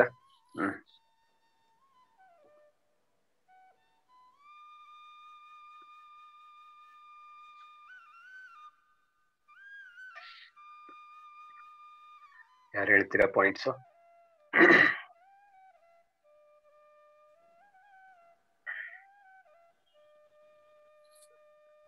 ಮಾತಾಜಿ ಒಂದು ಪ್ರಶ್ನೆ ಕೇಳ್ತಾ ಇದ್ದಾರೆ. ಈ ಒಂದು ಕಲಿಯುಗ ಇರೋದ್ರಿಂದ ಸೊ ಈ ಒಂದು ಜೀವಾತ್ಮ ಅನ್ನೋದು ಹುಟ್ಟು ಮತ್ತು ಸಾವಿನ ಒಂದು ಈ ಒಂದು ಸೈಕಲ್ ಅಲ್ಲಿ ಯಾವಾಗ್ಲೂ ಇದಾಗಿ ಇರುತ್ತೆ. ಆದ್ರೆ ಈ ಒಂದು ಕಲಿಯುಗ ಮುಗಿಯೋಷ್ಟರಲ್ಲಿ ಆಲ್ಮೋಸ್ಟ್ ಎಲ್ಲಾ ಜನಗಳು ಭಗವಂತನ ಧಾಮಕ್ಕೆ ಹೋಗ್ಬಿಟ್ಟಿರ್ತಾರೆ. ಕೊನೆಯಲ್ಲಿ ಕೆಲವರು ಮಾತ್ರನೇ ಹೊಂದಿರ್ತಾರಲ್ವಾ, ಕಲಿಕೆಯಾಗಿ ಬಂದ್ಬಿಟ್ಟು ಅವ್ರನ್ನೆಲ್ಲ ಸಂಹಾರ ಮಾಡಕ್ಕೆ ಅಂತ ಹೇಳ್ತಾ ಇದ್ದಾರೆ. ಆಕ್ಚುಲಿ ಅದು ನಾನ್ ಹಿಂದೆನೆ ಹೇಳಿದ್ದೆ ಒಂದ್ಸಲ, ನಿಮ್ಗೆಲ್ಲರಿಗೂ ಗೊತ್ತಿರ್ಬೇಕು. ಭಗವಂತನ ಕೊಲ್ಲೋದನು ಒಂದು ಕರುಣೆ ಇದೆ, ಆದ್ರೆ ಅದು 101% ಕರುಣೆ ಅಲ್ಲ. ಅದು ಸೊ ಆಕ್ಚುಲಿ ಇವೆಲ್ಲ ಕೊಂದಿದಂತಹ ಜೀವಿಗಳು ಅಂದ್ರೆ ಇವೆಲ್ಲ ಬ್ರಹ್ಮಜ್ಯೋತಿ ತನಕ ಉನ್ನತ ಆಗ್ತಾ ಬಿಡ್ತು, ಅಷ್ಟು ಮಟ್ಟಿಗೆ ಹೋಗ್ಬೋದು. ಆದ್ರೆ ಭಗವಂತನ ಧಾಮಕ್ಕೆ ಹೋಗೋದು ಯೋಗ್ಯವಾಗುದಿಲ್ಲ. ಭಗವಂತನ ಧಾಮಕ್ಕೆ ಹೋಗ್ಬೇಕಂದ್ರೆ ಅವರು ಪ್ರೀತಿ ಡೆವಲಪ್ ಮಾಡ್ಲೇಬೇಕು. ಅವ್ರಿಗೆ ಅದು ಯೋಗ್ಯತೆ ಸಿಗತ್ತೆ ಬ್ರಹ್ಮಜ್ಯೋತಿ ತನಕ ಅದಷ್ಟು ಹೋಗುವಂತ, ಭಗವಂತನಿಂದ ಕೈನಿಂದ ಒದ್ದಾಗೋದ್ರಿಂದ. ಆದ್ರೆ ಭಗವಂತನ ಧಾಮನಲ್ಲಿ ಅವ್ರು ಎಲ್ಲ ಹೋಗೋದಿಲ್ಲ. ಸೊ ದಟ್ ಇಸ್ ಇನ್ನೊಂದು ಭ್ರಮೆನಲ್ಲಿ ಇರ್ಬೇಡಿ, ಈ ಕಲಿಯುಗದ ಕೊನೆಯಲ್ಲಿ ಕಡಿಮೆ ಇಷ್ಟು ಜನಗಳು ಮಾತ್ರ ಇರ್ತಾರೆ ಅಂತ. ಆ ಕೊನೆಯಲ್ಲಿ ಇನ್ನು ಇವಾಗ ಏನ್ ನೋಡ್ತಾ ಇದೀವಲ್ಲ ಈ ಒಂದು ಕಲಿಯುಗ, ಇದು ಕಲಿಯುಗದ ಪ್ರಾರಂಭ. 4,32,000 ವರ್ಷಗಳಲ್ಲಿ ಇದು ಪ್ರಾರಂಭ. ಬರೀ 5,000 ವರ್ಷಗಳು ಮಾತ್ರನೇ ಆಗಿರೋದು. ಇನ್ನು ನಮ್ಗೆ ಎಷ್ಟು 4,27,000 ವರ್ಷಗಳು ಬಾಕಿ ಇದೆ. ಇದು ಆಗ್ತಾ ಆಗ್ತಾ ಏನು ಎಲ್ಲರನ್ನು ಖಾಲಿ ಆಗ್ಬಿಡಲ್ಲ, ಇನ್ನು ಜಾಸ್ತಿ ಆಗ್ತಾರೆ. ಕೆಟ್ಟ ಜನಗಳು, ಕೆಟ್ಟ ಬಿಹೇವಿಯರ್ ಇರುವಂತ ಒಂದು ಅತಿಯಾಗಿ ಪಾಪ ಮಾಡಿರುವಂತವ್ರು ಇನ್ನು ಮುಂದಿನ ಒಂದು ಕಾಲದಲ್ಲಿ ಹುಡ್ತಾ ಹೋಗ್ತಾರೆ. ಅವ್ರು ಯಾವ ರೀತಿ ಒಂದು ಇಂದ್ರಿಯಗಳ ಒಂದು ದಾಸ ಆಗಿರ್ತಾರೆ, ಯಾವ ರೀತಿ ಒಂದು ಸ್ವಾರ್ಥದ ಜೀವನ ಮಾಡ್ತಾ ಇರ್ತಾರೆ ಅಂದ್ರೆ ಅವ್ರಿಗೆ ಏನೂ ಅರ್ಥ ಆಗಲ್ಲ. ಈ ಒಂದು ಸ್ಪಿರಿಚುವಲ್ ಅನ್ನೋವಂಥ ಪದನೇ ಅವ್ರಿಗೆ ಅರ್ಥ ಆಗಲ್ಲ, ಆಧ್ಯಾತ್ಮಿಕ ಅನ್ನೋದೇ ಅವ್ರಿಗೆ ಅರ್ಥ ಆಗಲ್ಲ. ಅವ್ರಿಗೆ ಎಲ್ಲ ಕಾಣಿಸೋದು ಭೌತಿಕವಾದ ಒಂದು ವಸ್ತುಗಳಿಂದ. ಆ ಒಂದು ಭೌತಿಕ ವಸ್ತುಗಳಿಂದ ನನಗೆ ಸಿಗುವಂತ ಒಂದು ಪ್ಲೆಜರ್ ಏನು, ಆನಂದ ಏನು, ಸಂತೋಷ ಏನು, ಅದಕ್ಕೋಸ್ಕರನೇ ಅವರು ತಮ್ಮ ಜೀವನ ಪರ್ಯಂತ ಅವರು ಹೋರಾಟನ ಮಾಡ್ತಾ ಇರ್ತಾರೆ. ಅವ್ರಿಗೆ ಒಬ್ಬರನ್ನೊಬ್ಬರು ಕೊಂದು ತಿನ್ನೋದಕ್ಕೂ ಸಹ ಮುಂದಿನ ಒಂದು ಇದರಲ್ಲಿ ಅವರು ಹಿಂದೆ ಬೀಳಲ್ಲ. ಸೊ ಅಂತ ಒಂದು ಘೋರವಾದಂತ ಒಂದು ಪರಿಸ್ಥಿತಿ ಮುಂದಿನ ಒಂದು ಕಲಿಯುಗದಲ್ಲಿ ಬರುತ್ತೆ. ಅಲ್ಲೂ ಸಹ ಅನೇಕ ಒಂದು ಜೀವಾತ್ಮಗಳು ಕಾಯ್ತಾ ಇದ್ದಾರೆ ಆ ಒಂದು ಕಾಲ ಬಂದಿದ ತಕ್ಷಣ ಇನ್ನು ಜನ್ಮಗಳು ತಗೊಳ್ಳೋದಕ್ಕೆ. ಆಮೇಲೆ ಇಲ್ಲಿ ಯಾರ್ಯಾರು ಈ ಒಂದು ಆಪರ್ಚುನಿಟಿಗಳನ್ನ ವೇಸ್ಟ್ ಮಾಡ್ತಾ ಇದ್ದಾರೆ, ನಮ್ಮ ಭಗವಂತ ಕೊಟ್ಟಿದ್ದಂತ ಇವೆಲ್ಲ ಒಂದು ಪ್ರಕೃತಿನ, ಭಗವಂತನ ಮಕ್ಕಳನ್ನ ಆಮೇಲೆ ದೌರ್ಜನ್ಯನ ಮಾಡ್ತಾ ಇದ್ದಾರೆ, ಅವರೆಲ್ಲ ಏನಾಗ್ತಾರೆ ಕಲಿಯುಗದ ಮುಂದಿನ ಹಂತಗಳಲ್ಲಿ ಡೆಫಿನೆಟ್ ಆಗಿ ಜನ್ಮಗಳನ್ನ ತಗೊಳ್ತಾನೆ ಹೋಗ್ತಾರೆ. ಅಂತ ಒಂದು ಘೋರ ಪರಿಸ್ಥಿತಿ, ಅಂತ ಒಂದು ಘೋರ ಜೀವನನ ಅವರು ವಿಟ್ನೆಸ್ ಮಾಡೇ ಮಾಡ್ತಾರೆ. ಇದು ಅಷ್ಟೊಂದು ಸುಲಭವಾಗಿ ಕಳಚ್ಕೊಳ್ಳೋ ಅಂತ ಒಂದು ಬರ್ತ್ ಅಂಡ್ ಡೆತ್ ಲೈಫ್ ಸೈಕಲ್ ಅಲ್ಲ. ಈ ಒಂದು ಸೈಕಲ್ನ ಬಿಡಿಸ್ಕೋಬೇಕು ಅಂದ್ರೆ ಇದು ಅತ್ಯಂತ ಒಂದು ಏನಾಗಿರ್ಬೇಕು, ಭಗವಂತನ ಭಕ್ತರ ಒಂದು ಕರುಣೆ ಇರಬೇಕು. ಆಮೇಲೆ ಇದನ್ನ ನಾವು ಆ ರೀತಿ ಸಿನ್ಸಿಯರ್ ಆಗಿ ಅಂದ್ರೆ ಪ್ರಾಮಾಣಿಕವಾಗಿ ಅದನ್ನ ತಗೊಂಡು ನಮ್ಮ ಜೀವನದಲ್ಲಿ ಅನುಷ್ಠಾನ ಮಾಡ್ಕೋಬೇಕು. ಬರೀ ಕತೆಗಳು ಕೇಳ್ಕೊಂಡು ನಾನು ಹೀಗೇನೆ ನನ್ನ ಜೀವನನ ವೇಸ್ಟ್ ಮಾಡ್ಕೊಂಡ್ಬಿಡ್ತೀನಿ, ಆದ್ರೆ ಇನ್ನೊಬ್ಬರ ಬಗ್ಗೆ ಮಾತಾಡ್ಕೊಂಡೆ ವೇಸ್ಟ್ ಮಾಡ್ತೀನಿ ಅಂದ್ರೆ ಅದ್ ಯಾವತ್ತೂ ಇದಾಗಲ್ಲ. ಪ್ರತಿಯೊಬ್ರು ಎಕ್ಸಾಮ್ನ ಅವರೇ ಬರೀಬೇಕು, ಬೇರೆ ಯಾರೋ ಬಂದ್ಬಿಟ್ಟು ಅವ್ರ ಎಕ್ಸಾಮ್ನ ಬರೆಯೋದಕ್ಕೆ ಸಾಧ್ಯನೇ ಇಲ್ಲ. ಸೊ ಅದಕ್ಕೋಸ್ಕರನೇ ನಾವೆಲ್ಲ ಏನ್ ಮಾಡ್ಬೇಕು, ಅಷ್ಟೊಂದು ಸೀರಿಯಸ್ ಆಗಿ ಇದನ್ನ ತಗೋಬೇಕು. ಇಲ್ಲಾಂದ್ರೆ ಮುಂದೆ ಬರುವಂತ ದಿನಗಳನ್ನ ಯೋಚನೆ ಮಾಡಿ, ಮುಂದೆ ಬರುವಂತ ಒಂದು ಕಾಲ ಯಾವ ರೀತಿ ಇರುತ್ತೆ, ಪರಿಸ್ಥಿತಿ ಯಾವ ರೀತಿ ಇರುತ್ತೆ ಈ ಒಂದು ಸಮಾಜದಲ್ಲಿ, ಅದನ್ನ ಯೋಚನೆ ಮಾಡಿ. ಆವಾಗ ನಾನೇನಾದ್ರೂ ಹುಟ್ಟಿದ್ರೆ ಈಗ್ಲೇ ನನ್ಗೆ ತಗೊಳಕ್ ಆಗ್ತಾ ಇಲ್ಲ, ಏನು ಮಾಡೋದಕ್ಕೆ ಆಗ್ತಾ ಇಲ್ಲ ಅಂದ್ರೆ ಮುಂದಿನ ಜನ್ಮದಲ್ಲಿ ಏನ್ ಮಾಡ್ತೀನಿ ನಾನು ಆ ಒಂದು ಇದ್ರಲ್ಲಿ. ಸೊ ಏನು ಮಾಡಕ್ಕಾಗಲ್ಲ ನಾವು. ಅಂತ ಒಂದು ಭಯಾನಕವಾದಂತ ಒಂದು ಪರಿಸ್ಥಿತಿ ಈ ಒಂದು ಕಲಿಯುಗದಲ್ಲ ಮುಂದಿನ ದಿನಗಳಲ್ಲಿ ಬರ್ತಾ ಹೋಗುತ್ತೆ. ಇದು ಶ್ರೀಮದ್ ಭಾಗವತಮಲ್ಲೂ ಸಹ ಹೇಳ್ಬಿಟ್ಟಿದ್ದಾರೆ. ಸೊ ಇದು ಯಾವುದು ಕಡಿಮೆ ಆಗಲ್ಲ. ಅನೇಕ ಪಾಪಿಗಳು ಇನ್ನ ಕ್ಯೂನಲ್ಲಿ ನಿಂತಿದ್ದಾರೆ ಅದು ಬರೋದಕ್ಕೆ, ಅವ್ರ ಜನ್ಮ ತಗೊಳ್ಳೋದಕ್ಕೆ. ಆ ರಾಕ್ಷಸರು ಯಾವಾಗ ಬಂದ್ಬಿಟ್ಟು ಇದು ಮಾಡ್ತಾರ ಅಂತವ್ರ ಹತ್ರ ನಮ್ ಕೈಲಿ ಬಾಳಕ್ಕಾಗಲ್ಲ. ಅದಕ್ಕೋಸ್ಕರ ನಾವೇನ್ ಮಾಡ್ಬೇಕು, ಇಲ್ಲಿಂದ ಫಸ್ಟ್ ಬಿಡುಗಡೆ ಆಗ್ಬೇಕು. ಇಲ್ಲ ಅಂದ್ರೆ ಅದನ್ನೆಲ್ಲಾನು ನಾವು ಅನುಭವಿಸ್ಬೇಕಾಗತ್ತೆ. ಕಲ್ಕಿ ಭಗವಂತನಿಂದ ಸಾಯೋಕ್ ಮುಂಚೆ ಇಂಥ ಜನರಿಂದನೇ ಸಾಯ್ತೀರಾನೆ ಫಸ್ಟ್. ಕಲ್ಕಿ ಭಗವಂತ ಕಲ್ಕಿ ಭಗವಂತ ಲಾಸ್ಟ್ ನಲ್ಲಿ ಬರ್ಬಹುದು, ಅವಾಗ ನೀವು ಸಾಯ್ತಿರೋ ಬಿಡ್ತಿರೋ ಗೊತ್ತಿಲ್ಲ. ಆದ್ರೆ ಇಂಥ ಕೆಟ್ಟ ಅಂದ್ರೆ ಹೇಳಿದಲ್ಲ ಜಗನ್ನಾಥ್ ಪ್ರಭು ಹೇಳ್ತಾ ಇದ್ರು. ಸೊ ಹೆಂಗೆ ಅಂದ್ರೆ ಮನುಷ್ಯನಿಗೆ ಯಾಕಂದ್ರೆ ಅವಾಗ ಎಲ್ಲ ನೀರು, ಧಾನ್ಯ, ಇವೆಲ್ಲವನ್ನು ಭೂಮಿ ಕೊಡುವಂತ ಧಾನ್ಯ ಎಲ್ಲವನ್ನು ಕಡಿಮೆ ಆಗ್ಬಿಡುತ್ತೆ. ಅವಾಗ ಏನು ಇರೋದಿಲ್ಲ, ಅವ್ರಿಗೆ ತಿನ್ನಾಕ ಏನು ಸಿಗೋದಿಲ್ಲ. ಜಸ್ಟ್ ಓನ್ಲಿ ಅವರು ಮನುಷ್ಯನ ಕೊಂದು ಇರ್ತಾರ. ಸೊ ವಿಚಾರ ಮಾಡಿ, ಅಂತ ಜಗತ್ನಲ್ಲಿ ಅಂತ ಇತರನಲ್ಲಿ ನೀವು ಭಗವಂತ ಕಲ್ಕಿನೇ ಬಂದು ನಿಮಗೆ ಕೊಲ್ಲುವಂತ ವಿಚಾರ ಮಾಡಿದ್ರೆ ಅಂದ್ರೆ ನೀವು that is not correct things ಅಂತ. ಅದು ಆಕ್ಚುಲಿ ಅದು fortunate person will get that, but we don't wait that much time ಕಲ್ಕಿ ಭಗವಂತ ಬಂದು ನನಗೆ ಸಾಯಿಸ್ತಾನಂತ ಅಲ್ಲ. ಇದೇ ಪ್ರಭುಪಾದ್ ಹೇಳ್ತಾರು. ಪ್ರಭುಪಾದ್ ಯಾರಿಗಾದ್ರು ಹೇಳ್ತಾ ಇದ್ರು, ಯಾರು ಕೇಳ್ತಾ ಇದ್ರು, Prabhupad 10th years of this golden time is there, no? So we can enjoy a little bit and next janma we will take, no? Then we can do bhakti, no? 1000 year ಇದೆಯಲ್ಲ ಅಂತ. ಸೊ ಪ್ರಭುಪಾದ್ರೆ ಸೀರಿಯಸ್ ಆಗಿ ಮುಟ್ಟಾಳ, ನೀನು ಹಂಗೆಲ್ಲ ವಿಚಾರ ಮಾಡ್ಬೇಡ, serious ಆಗಿ ನೀನ್ ಇವತ್ತು ಇದೇ ಜನ್ಮ ನೀನು ಹೋಗುವಂತ ವಿಚಾರ ಮಾಡ್ಬೇಕು. ಯಾಕಂದ್ರೆ ಸ್ವಲ್ಪ ಕೃಷ್ಣ ಭಕ್ತಿ ಏನಾದ್ರು, ಈ ಕೃಷ್ಣ ಭಕ್ತಿ ಅಲ್ಲ, ಜಸ್ಟ್ ಹಿಂಗೆ ಕೃಷ್ಣ ಭಕ್ತಿ ತರ ನಾಟಕ ಆಡಿದೆಯಲ್ಲ, ಸೊ ಅದರಿಂದ ನಿನ್ಗೆ ಏನ್ ಸಿಗತ್ತೆ? ಸ್ವರ್ಗಾನೇ ಸಿಗತ್ತೆ. ಸ್ವರ್ಗನಲ್ಲಿ ಹೋಗ್ತೀಯಾ? ಸ್ವರ್ಗದ ಕಾಲ ಎಷ್ಟು? ಅಲ್ಲಿ ಬಹಳ ಕಾಲ ಇರುತ್ತೆ. ಅದು ಗೋಲ್ಡನ್ ಪೀರಿಯಡ್. ಇವೆಲ್ಲ ಆ ಗೋಲ್ಡನ್ ಪೀರಿಯಡ್ ನಲ್ಲಿ ನೀನು ಹುಡ್ತಿ ಅಂತ ಇಲ್ಲ, ನೀನ್ ಗೋಲ್ಡನ್ ಪೀರಿಯಡ್ ಹೋದ್ಮೇಲೆ ಹುಡ್ತೀಯ, ಅವಾಗ ನೀನ್ ಏನ್ ಮಾಡ್ತೀಯ ಅಂತ. ಸೊ ಅದಕ್ಕೆ ಹೇಳ್ತಾರಲ್ಲ, ನಾವು ರಿಸ್ಕ್ ಹಾಕ್ಬಾರ್ದು ನಮ್ ಲೈಫ್ ಅನ್ನು, ರಿಸ್ಕ್ ಅಂತ. ನಾವು ಅಲ್ಲೇ ಹೋಗಿ ಹಿಂಗ ಸ್ವಲ್ಪ ಇವತ್ತು ಸ್ವಲ್ಪ ಈಗ ಈ ಲೈಫ್ ನಲ್ಲಿ ಸ್ವಲ್ಪ ಪ್ರಭು ಮಾಡಿದೀವಲ್ಲ, ಸ್ವಲ್ಪ ಮಾಡ್ತೀವಿ, ಮುಂದೆ ಹೆಂಗಾದ್ರೂ ಗೊತ್ತಲ್ಲ ಪ್ರಭು, ನಮ್ದು ಎಷ್ಟು ಮಾಡ್ತೀವಿ ಅದು 20% ಇರುತ್ತೆ ಅಂತ. ನೆಕ್ಸ್ಟ್ ಲೈಫ್ ನಲ್ಲಿ ಮತ್ತೆ 30% ಇಂದ ಸ್ಟಾರ್ಟ್ ಮಾಡ್ತೀವಿ ಪ್ರಭು, ಅಷ್ಟೇ ವರಿ ಅಂತ. ನೆಕ್ಸ್ಟ್ ಆರಾಮಾಗಿ ಮಾಡ್ತೀವಲ್ಲ ಪ್ರಭುಜಿ, ಯಾಕೆ ಅಷ್ಟು ಫಾಸ್ಟ್ ನೀವು ಹೇಳ್ತೀರಾ ಇದೇ ಜನ್ಮ ಅಂತ? ಎಲ್ಲ ಇದೆ ಅಲ್ಲ ಬಾಳ ಜನ್ಮ ಅಂತ ಅಲ್ಲ. ಸೊ ಹೆಂಗೆ ಒಲೆನಲ್ಲಿ ಕುಂತಿದಂತಹ ಮನುಷ್ಯನಿಗೆ ಸುಡಿತ, ಎಷ್ಟು ಸಮಯ ಸುಡಿತ ಜಾಸ್ತಿ ಆಗತ್ತೆ ಅಂದ್ರೆ, ಬೆಂಕಿ ಎಷ್ಟು ಸಮಯ ನಾವು ಆ ಬೆಂಕಿ ಮೇಲೆ ಕುಂತಿರ್ತೀವಿ ಅಷ್ಟು ಉರಿತ ಜಾಸ್ತಿ ಇರುತ್ತೆ, ತಿಳಿತಾ? ಅಂದ್ರೆ ಅದೇ ಸಮಯ ಕಲಿಯುಗ ಎಷ್ಟು ಇಂಪ್ರೂವ್ ಆಗ್ತಾ ಹೋಗುತ್ತೆ, ಎಷ್ಟು ಇದಾಗ್ತಾ ಹೋಗುತ್ತೆ, ಅಷ್ಟು ಭಕ್ತಿ ಮಾಡೋದಂತ ಇದು ನಮ್ ಕ್ಯಾಪಬಿಲಿಟಿ ಕಡಿಮೆ ಆಗ್ತಾ ಹೋಗುತ್ತೆ. ಸೊ ನಾವು ಅದನ್ನು ನೆಗ್ಲೆಕ್ಟ್ ಮಾಡ್ಬಾರ್ದು. So we have to definitely this janma we have to try to go to back to God in this janma only, not okay ಪ್ರಭುಜಿ ನಮ್ಗೆ ಹೆಂಗೊಂದು ಆಗೋದಿಲ್ಲ ಅಲ್ಲ, ನೆಕ್ಸ್ಟ್ ಯಾವ್ದಾದ್ರು ಜನ್ಮ ನೋಡೋಣ ಪ್ರಭುಜಿ. this janma only we have to decide, we have to go, we have to try that much. ನಾವು ನಿನ್ನೆನೆ ಹೇಳಿದ್ದು ನಾವು we have to hard ಕತ್ತೆ ತರ ದುಡಿಬೇಕು ಅಂತ. ಯಾಕೆ? ಭಗವಂತನ ಧಾಮ ಹೋಗೋಕೆ. ಕತ್ತೆ ತರ ನಮ್ ಸಲುವಾಗಿ ದುಡಿಯುವ, ಕತ್ತೆ ತರ ಅಂದ್ರೆ ಅಷ್ಟು ಹಾರ್ಡ್ ವರ್ಕ್ ಮಾಡ್ಬೇಕು ಭಗವಂತನ ಧಾಮಕ್ಕೆ ಹೋಗೋಕೆ. ಸಿಂಪಲ್ ಇದೆ, ಆದ್ರೆ ಅದನ್ನ ನಾನು ಹೇಳೋದಂದ್ರೆ ಅಷ್ಟು ಮಾಡ್ಬೇಕಂತ ನಾವು.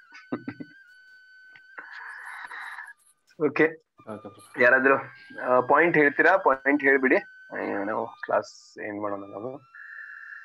ಸೊ ಯಾರು ಏನಾದ್ರು ಪಾಯಿಂಟ್ಸ್ ಹೇಳ್ತೀರಾ ಅಂದ್ರೆ ಹೇಳಿ. ಪ್ರಭು ಪಾಯಿಂಟ್ ಹೇಳ ಪ್ರಭು. ಹೇಳಿ. ನಾನೇನ್ ತಿಳ್ಕೊಂಡೆ ಅಂದ್ರೆ, ನಾವು ಸೋಲ್ ಮತ್ತೆ ನಮ್ದು ರಿಲೇಶನ್ಶಿಪ್ ಕೃಷ್ಣ ಜೊತೆ ಅನ್ನೋದನ್ನ ನಾವು ಫಸ್ಟ್ ಬೇಸಿಕ್ ಆಗಿ ತಿಳ್ಕೊಬೇಕು. ನಾವ್ ಸ್ಪಿರಿಚುವಲ್ ಪಾತ್ ಅಲ್ಲಿ ಹೋದ್ರೆ ಅದೇ ನಮಗ್ ಬೇಸಿಕ್ ಸ್ಟೆಪ್. ಸೊ ನಾವ್ ಈ ಸ್ಟೆಪ್ ಅಲ್ಲಿ ಒಂದು ರಾಂಗ್ ಇನ್ಫಾರ್ಮೇಶನ್ ನಮಗ್ ಬೇರೆ ಕಡೆಯಿಂದ ಕನ್ವೆ ಆದ್ರು, ಅಥವಾ ನಾನ್ ಬೇರೆ ತರ ತಿಳ್ಕೊಂಡ್ರು, ಬೇರೆ ತರ ನಾನು ಅದನ್ನ ಅರ್ಥ ಮಾಡ್ಕೊಂಡ್ರು, ನಾನು ಬೇಸಿಕ್ ಸ್ಟೆಪ್ ಅಲ್ಲೇ ರಾಂಗ್ ಹೋದ್ರು, ಇಡೀ ಚಾಪ್ಟರ್ ನಾನು ಏನು ಓದ್ತೀನೋ ಅದನ್ನ ಪೂರ್ತಿ ರಾಂಗ್ ಆಗಿ ಕನ್ಸಿಡರ್ ಮಾಡ್ತೀನಿ, ರಾಂಗ್ ಆಗೇ ಹೋಗ್ತೀನಿ.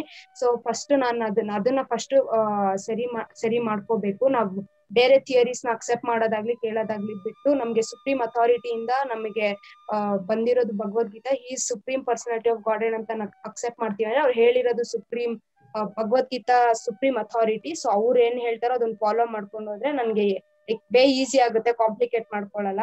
ಆಮೇಲೆ ಇನ್ನೊಂದೇನ್ ತಿಳ್ಕೊಂಡ್ರೆ, ನಮ್ಗೆ ಇವಾಗ ಸಿಕ್ಕಿರೋ ಒಂದ್ ಚಾನ್ಸ್ ತಿಳ್ಕೊಳಕ್ಕೆ ಕೃಷ್ಣ ಬಗ್ಗೆ, ಅದು ನಮ್ಗೆ ಕೃಷ್ಣ ಡಿವೋಟೀಸ್, ಪ್ಯೂರ್ ಡಿವೋಟೀಸ್ ಇಂದ ಬಂದಿರೋ ಒಂದು ಕಾಸ್ಲೆಸ್ ಮರ್ಸಿ. ಸೊ ಈ ಚಾನ್ಸ್ ನಾವು ಮಿಸ್ ಮಾಡ್ಕೊಬಾರ್ದು. ಈ ಟೈಮಲ್ಲೂ ನಾವ್ ಮಿಸ್ ಮಾಡದೆ ಅದನ್ನ ಯುಟಿಲೈಸ್ ಮಾಡ್ಕೋಬೇಕು ಕಂಪ್ಲೀಟ್ ಆಗಿ ಅಂತ ತಿಳ್ಕೊಂಡಿದ್ದೀನಿ. Correct, thank you. Okay professor, ಇಲ್ಲಿಗೆ ಈ ದಿನದ ಈ ಒಂದು ಕ್ಲಾಸ್ ನ ಮುಗಿಸೋಣ. ನಾಳೆ ಮತ್ತೆ ಭೇಟಿಯಾಗೋಣ ಭಗವದ್ಗೀತೆ 2ನೇ ಅಧ್ಯಾಯದ 30ನೇ ಶ್ಲೋಕದೊಂದಿಗೆ. ಸೊ ಅಲ್ಲಿವರೆಗೂ ತಮ್ಗೆಲ್ಲರಿಗೂ ಹರೇ ಕೃಷ್ಣ. ಹರೇ ಕೃಷ್ಣ. ಜಯ ಶ್ರೀಮದ್ ಭಗವದ್ಗೀತಾ ಕಿ ಜಯ. ಜಯ ಶ್ರೀಲ ಪ್ರಭುಪಾದ್ ಕಿ ಜಯ. ಜಯ.